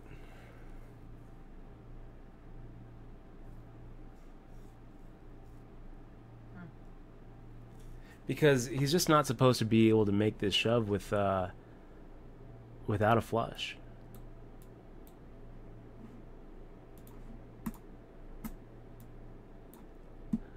So we get to feel like a champion. We get to feel like a champion laying down a flush against a bigger flush. Not an easy thing to do. And we avoid losing another, what was it? 16,000. I guess that, I don't know. I don't really feel happy about it. I feel like, you can't win tournaments by folding, but we did make the right fold. Let's go ahead and just call here. We'll set mine with these pocket twos. Hopefully Steal Your Money will just call as well. Not really the flop we want to see. We're just gonna... A queen checks here as well, so we check. Hopefully they both just check behind.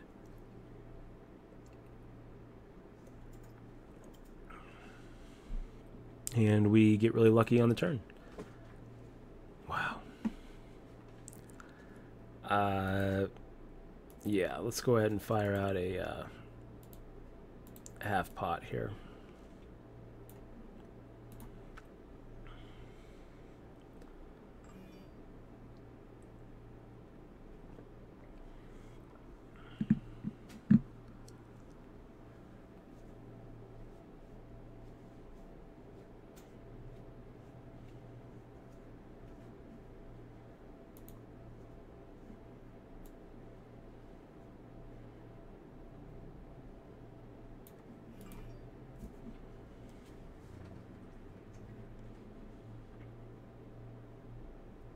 It's kind of ugly.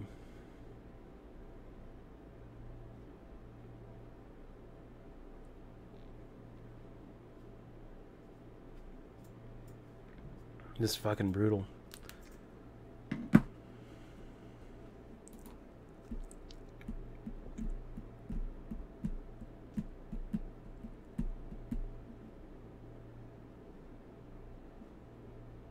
Part of me really just wants to shove. Just shove over the top of him.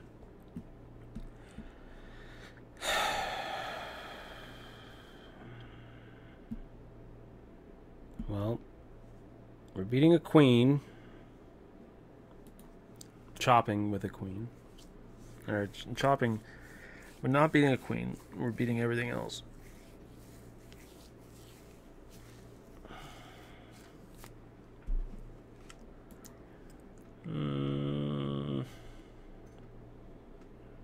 It's brutal.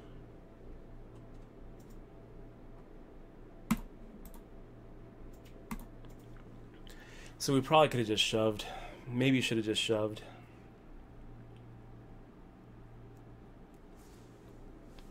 Got to give him credit for trying to make a move.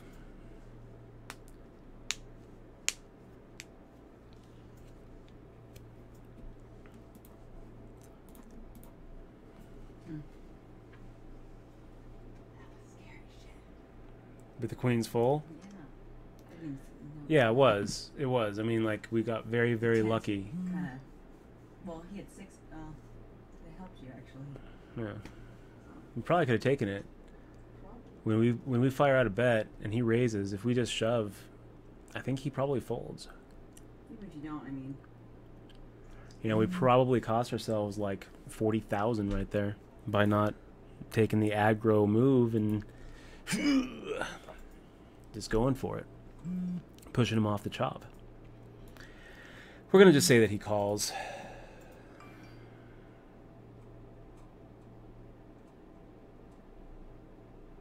So yeah, guys, this has been pretty cool. We did lose a little bit of ground against elbow room. Yeah, we lost a little bit of elbow room against elbow room. Ha ha ha ha ha. When we both had hit the flush on the river, but ended up saving ourselves, you know, some money where I think a lot of other people call. Let's not tell them that we have a really big hand. Yeah, if one of these guys raises, we will three bet 2.5x. If these three fold, we'll make it 3,300, and if one of these guys re-raises it, we're getting the rest of it in pre. We're not going to be afraid of ace king offsuit. Okay, so we make it 3,300. We wait for the we wait for it to get down to the 7.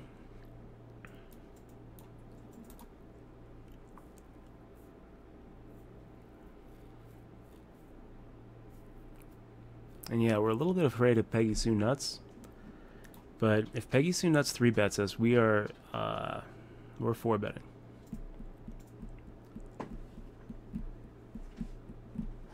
Yeah, so Peggy Sue Nuts does 3-bet us. Pure OG sitting here with 21,000.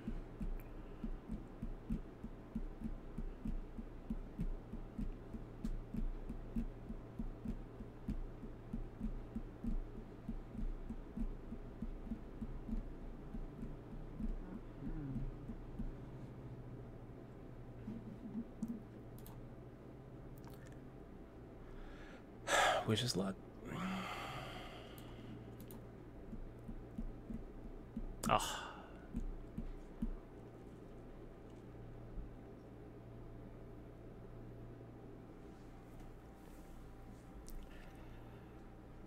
Some things are meant to be, you guys. What can I say? Some things are meant to be. Jeez, I can't believe that is how that ran out.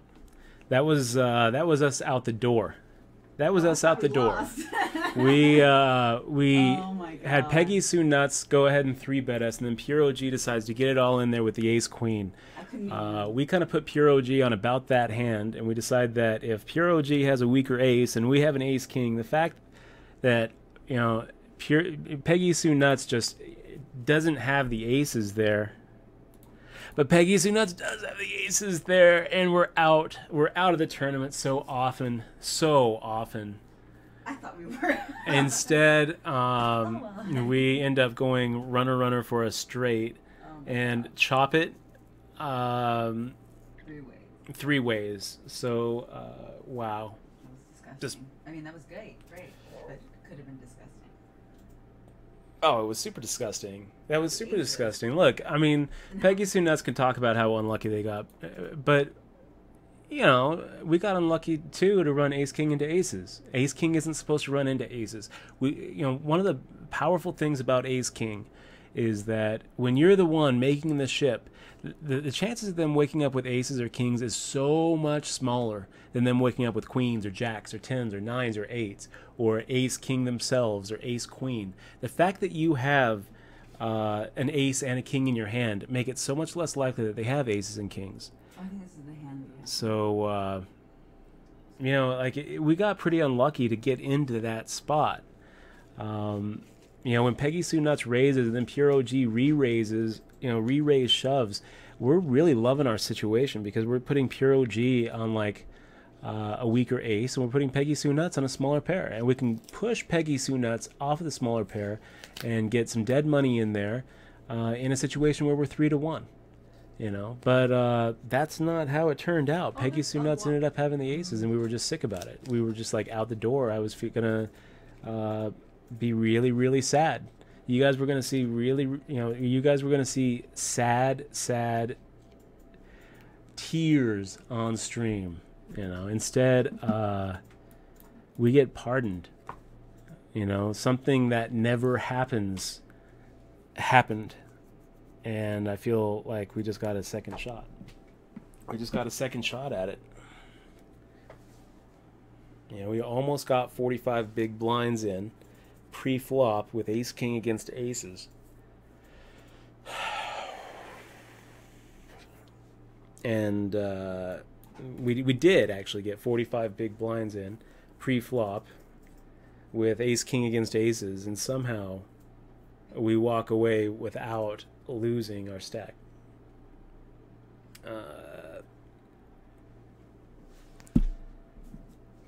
Poker's weird, you guys. Poker's weird because we're supposed to most of the time that's as bad as it gets. Most of the time we lose that hand. That's as bad as it gets. Peggy Sue Nuts got us pretty good there. She raised the perfect amount to make us think that we are going to be able to wow. And then Pure OG getting it, Pure OG should be feeling even better than I do. I mean, ace queen, when you get called and then when you get shoved against and then snap called, you're just like in a real hopeless position. So MX punishment making the shove and elbow room making the call. If elbow room didn't make the call, we'd be pretty tempted to call here. But as it is, we can make the fold pretty easily with the king 10 suited. And it looks like MX punishment is in fact going to win the hand with ace jack off versus the pocket eights. And we would have lost to ace jack with our king 10. We would have won against pocket eights. Wow. That was just sick, you guys. That was just sick. My stomach is doing somersaults right now, thinking about that hand and thinking about how badly we got it in pre-flop, and how we just slid right through. I mean, just slid. If ever there was a time for that slide emoticon, that was it. Wow. Wow.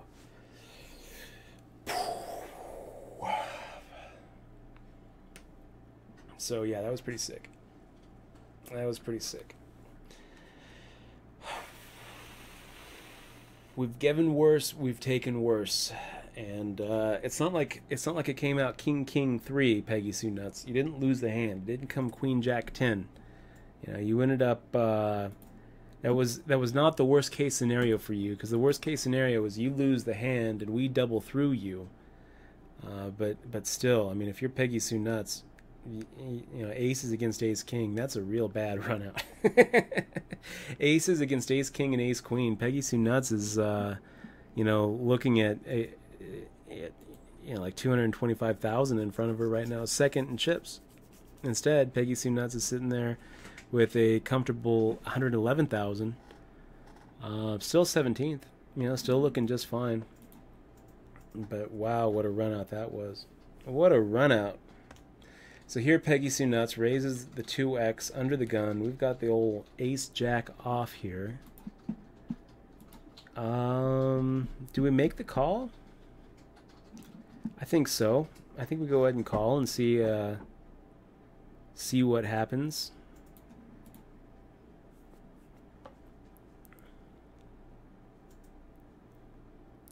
If Mr. Andrew Mack shoves and Peggy Sue Nuts folds, we're probably going to make the call. If Mr. Andrew Mack shoves and Peggy Sue folds, now we're kind of in an awkward spot where we're going to make the call and hope to see nines. Yeah. We'd see a 5 or a jack or a 2 or a 3. Nice double up there, Andrew Mack. Not really what we wanted to see, but also not enough for us to fold. We had to call 25,000 more to win 40,000. And enough of the time there, we're looking at a smaller pocket pair or even a weaker ace. I mean, it looked like such a pure 3-bet shove spot for Mr. Andrew Mack that we can, you know, we can't really feel good about making that fold. We don't love making the call, but I'm pretty much priced in. He turns over about the worst that we want to see, and it holds up. So nice hold there, Mr. Andrew Mack. We do make the raise here, pure OG. We will go ahead and raise to, I guess now at 1K, 2K, we can finally go ahead and feel good about just making the min raise. We've got pocket sevens.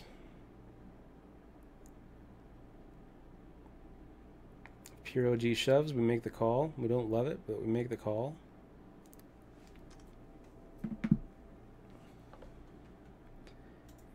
Okay, so you're making an 8,000 bet. Yeah, I don't really see a point in seeing a flop, so let's go ahead and get it in here. And why? I don't know, Pure OG. Why do you want to get it all in there with the ace-8? I don't know. But, well done. You know. We got it all in pre with the best of it. You ended up winning. And now we are at 15 big blinds. So, a little bit brutal. We'll remember Gregory Merson.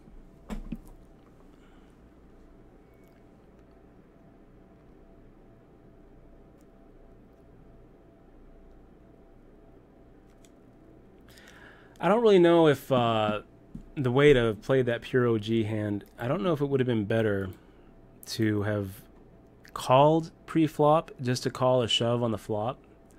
I mean, the way that pure OG bet, he's setting himself up for a stop and go, which tells us that we've got the best of it. I guess that, you know, if we wanted to get a little more creative than we did, we could have just called the bet, and then as long as an ace doesn't hit the flop, we're calling the shove. You know, that would have been an acceptable way to play that hand too. As it turned out, we looked at the bet. We decided that we were ahead. We thought, you know, we might actually have some fold equity here. And even if we don't, we're ahead. We're either looking at overcards, we're looking at an ace with an under, or we're looking at a smaller pocket pair. We don't think we're looking at a bigger pocket pair there, like ever. So we make the shove. We put them to the test for their whole stack with ace 8 off. He decides that he's pot committed and calls with the worst of it, and he wins it. So that's a little frustrating, but it's okay. Here we are with 28,000 in front of us. We've got 14 big blinds, 38 places, 38 people from the money. It's a little bit of a sick spot because we can't really just fold our way in. But we're gonna look for the spots. We're gonna see what happens here. And min cash is 1,800, which, you know, that's fine. It's okay. 100 times more than that is first place, which is 197,000, which is what we need to go for. We need to give ourselves an opportunity to win that. So even though we're fairly close to the money, I don't really see us playing, you know, for that money bubble burst. I really don't. We're going to be making some shoves here. We're going to be making some aggro moves here. We're going to be looking for the right spot. Is Jack 7 offsuit the right spot, Mr. Andrew Mack? Probably not. Probably not. I don't even think that we call here. I think that we just make the fold. We started the hand with 14 bigs, so we make the fold, have 13 bigs in front of us. Give ourselves some wiggle room for the future. Now, especially with MX Punishment making the raise, we just fold, feel pretty good about it.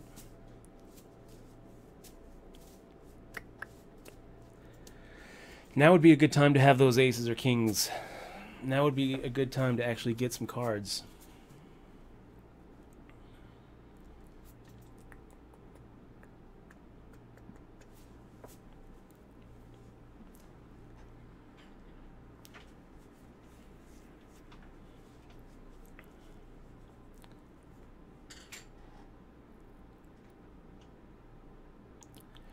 Little king 8 off.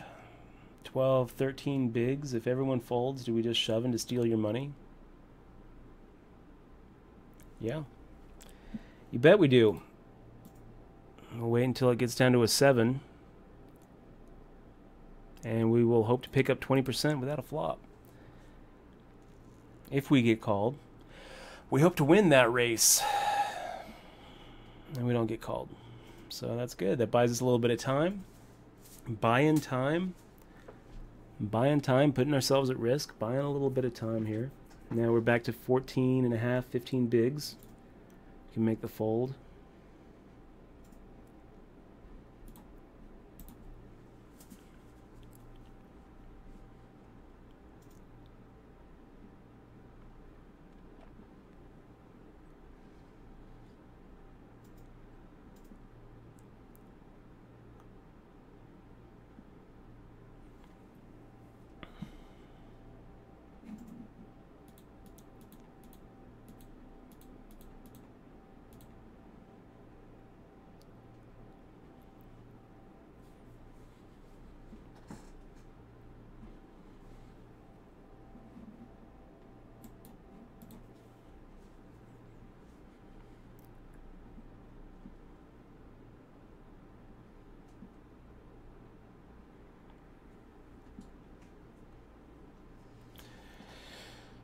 Little 10-4 off. What do we do with 10-4 off? Well, that's a fold, boys. That is a fold every day, all day with 15 bigs.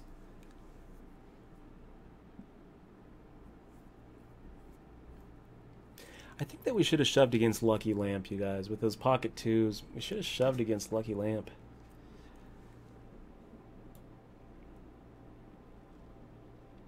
I should have made that shove. We should have made the fold against Peggy Sue Nuts and Pure OG. We should have made the fold against Mr. Andrew Mack. with the ace jack versus ace king. I have no regrets about the pure OG eights versus ace 8 versus sevens hand. But there are some moves that I wish I could take back here. We're losing them at a pretty good clip, you guys. We're down to 133 now. I mean, we're getting pretty close to the money. We could probably fold our way there if we just like started stalling out a little bit. Waiting for a time bank. I gotta think that there's probably a lot of people stalling out right now.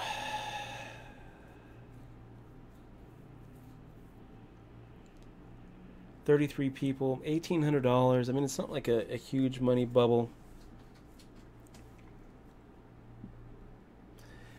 And again, it's just it's so top heavy, this payout structure, that I think just saw the aces hand. Oh, that was sick. Yeah. That was sick. I can't really feel bad about my stack right now because it's all a free roll after that. Right. It's all a free roll after that hand. I mean, we just got in as bad as we can. That was sick. Everybody's like, what? Like, nobody even understood what happened. It's funny.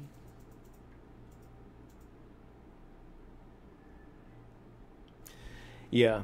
No, however this turns out, we have to feel okay about it because that was, I mean, we're just free rolling after that. That was just like one of the sickest beats we've put on anybody all summer.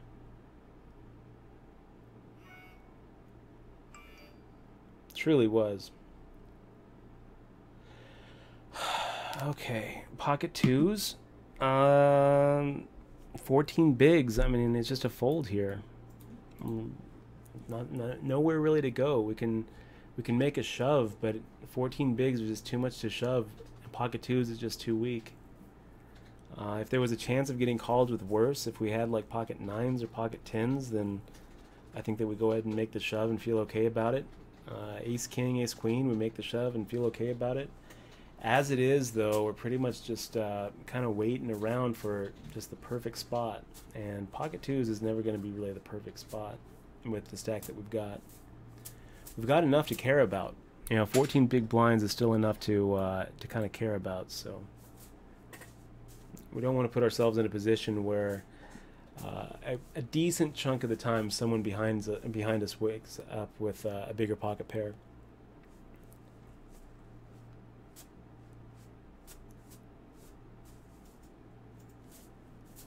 And we're just in all sorts of hurt.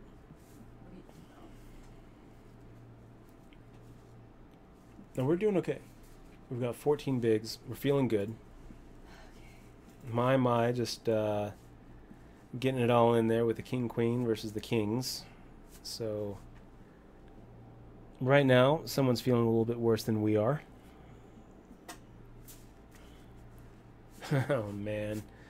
And this is gonna suck because now we've got two very small stacks to our right, elbow room with 8 big blinds, and my one with less than 2.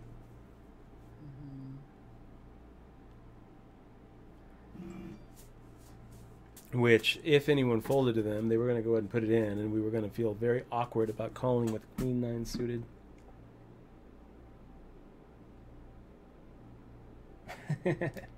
Polarized saying, someone needs to get a screenshot of your face when you chopped with the ace versus ace king versus ace queen hand. That was a crazy hand. That was a crazy hand. This is kind of an awkward spot. Queen 9 suited. We're getting some nice odds here. We're getting like 5.5 to 1. Let's go ahead and call and just hope for a miracle. Because if the miracle doesn't come, I just don't really think that there's that much of a difference between the stack that we have if we fold and the stack that we have if we call and see a flop. So it's kind of like a little bit of a free roll. We're still going to be at that 10, 11, 12 big blind range if we call and don't, and nothing happens. But if something happens with our hand, we're able to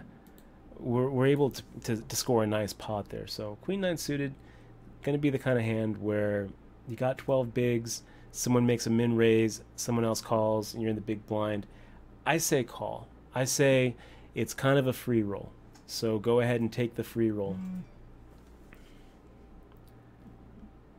And this is going to be a fold right here. Doesn't matter what happens. My, you know, raises, elbow room, folds. We're not going to call and just get shoved off of it by steal your money.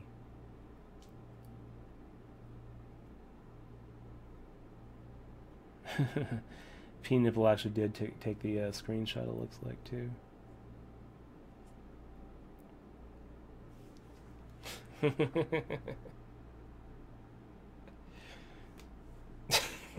That is a pretty good look there. P Nipple watching me chop after getting it all in. Wow, that was pretty sick, you guys. That was pretty sick. So my 01 now going to the stall tank. I don't understand why my. You know, you're looking at having to outlast 29 people here. You're not going to be able to just stall out 29 people. You're not going to do it, man. It's not going to happen for you. Champy's trying to do it too, probably. Well, he makes the shove with the ace-7, gets called with the 8-6. The 8 hits, so that's going to be it for my mind, unless he hits a 6-outer, which he doesn't. So that's it for you. It looks like we would have actually hit 2 pair against against Steal Your Money. Maybe it's a call there. I don't think so, though, because we're just kind of asking.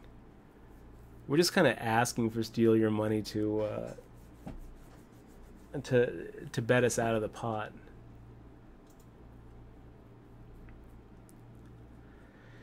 Queen 10 off with 9 big blinds. I think it's just a fold here, you guys. I don't really think that we raised Lucky Lamp.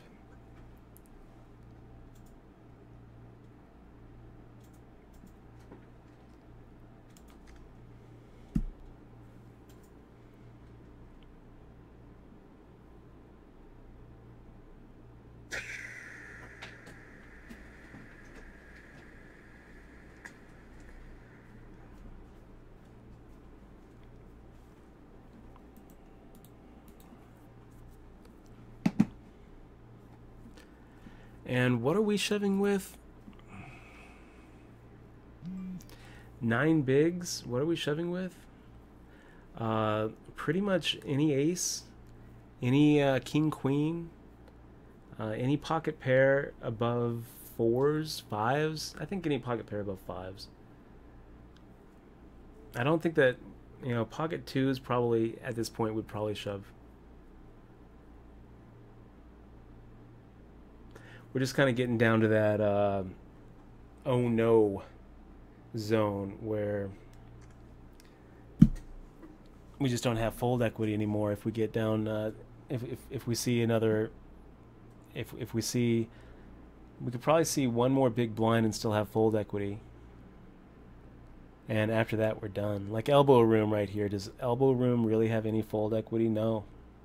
No.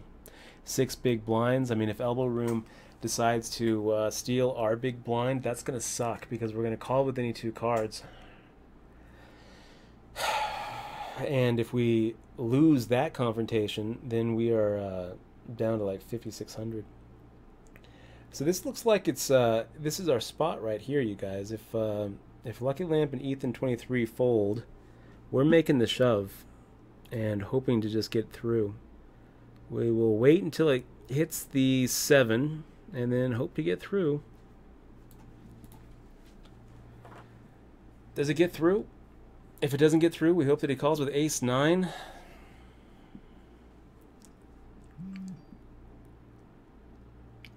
Looking good. If he calls, I think we got him 3-1. Looking good. It's looking like it's going to be a double up, you guys. It's looking like it's going to be a double up. I think Pure OG is going to make the call. He folds. Okay, so instead of a double up, we increase our stack by like 20%. Even more than that, we increase our stack by like 20-something% without seeing a flop, which is just fine by us. Back up to 11 big blinds.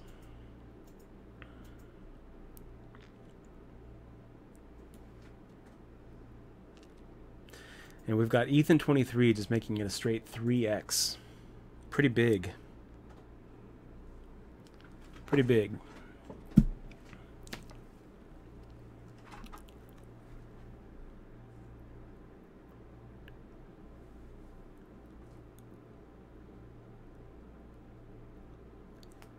Jack 3 off. It's going to be a fold.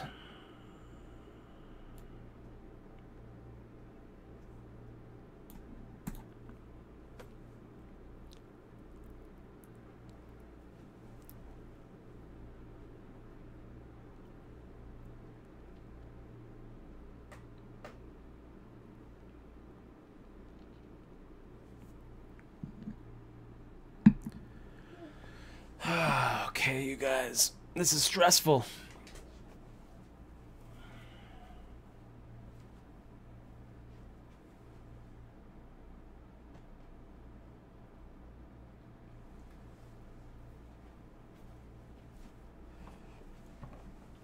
Okay, Queen 7 offsuit's going to be a fold. We will make that fold right now.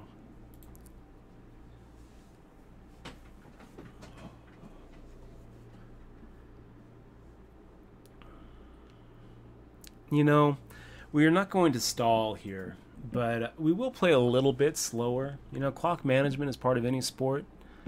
We would do better not playing as many hands as some of our other tables. And we got to expect that some of these short stacks have to just be stalling the shit out of that time bank. We're not going to stall, because what we don't want is we don't want the whole table to get angry at us and to gang up on us, which they're inclined to do when we make stalls. But I think that what we are going to do is we are going to start standardizing our pre-flop timing and just taking it all the way down to that trailing digit, whether we shove or fold. And if we shove there. If we fold there. And at this point, that's really the only decision we have, shove or fold. So we've got to kind of, make that decision count. And we can't just look at a hand like, Queen 7 offsuit or 9-8 suited or, Ace 3 off and say that it's an automatic fold or an automatic shove. We really have to give it some thought, look at the stacks, and look at what's going on. Yes, this is going to be a fold.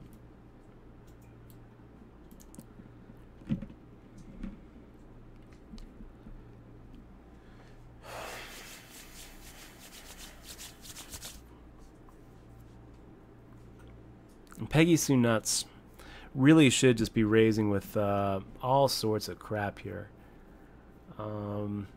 If there's a 3-bet shove opportunity, it would be right here when Peggy Sue Nuts raises and we're in the big blind. Wow. Huh. What a run out for elbow room. Just look at that run out. Ace King suited versus Ace 2 offsuit. Peggy Sue Nuts is supposed to just be going crazy with the stack that he has or she has and the situation we find ourselves in. He's supposed to be very, very light there. So you can't really blame elbow room for making the call with Ace Deuce offsuit. Ran out pretty good. So we're sitting here with an Ace Deuce off. I feel like it's pretty close. Steal Your Money is liable to be pretty light here. If we call, we're pretty much hoping for the same thing that elbow room is, hoping for a 3-outer. So I think it's going to be a fold. I don't think that we have fold equity if we make the shove pre.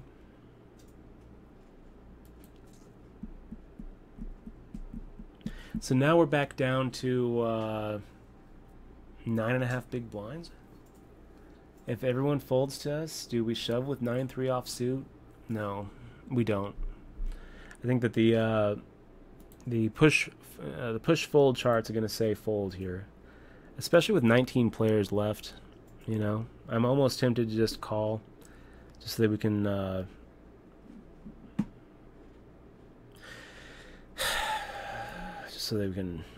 run a little more time off.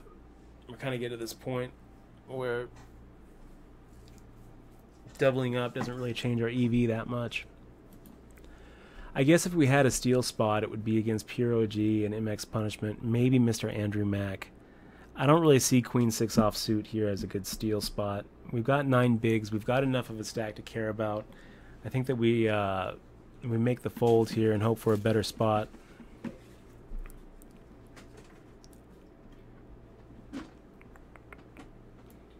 Hope for a situation. I mean, we still have fold equity if we 3-bet shove. And remember Gregory Merson, you guys. Remember Gregory Merson. He got down to 5 big blinds in that main event. We've seen us come back from less than a big blind to win the whole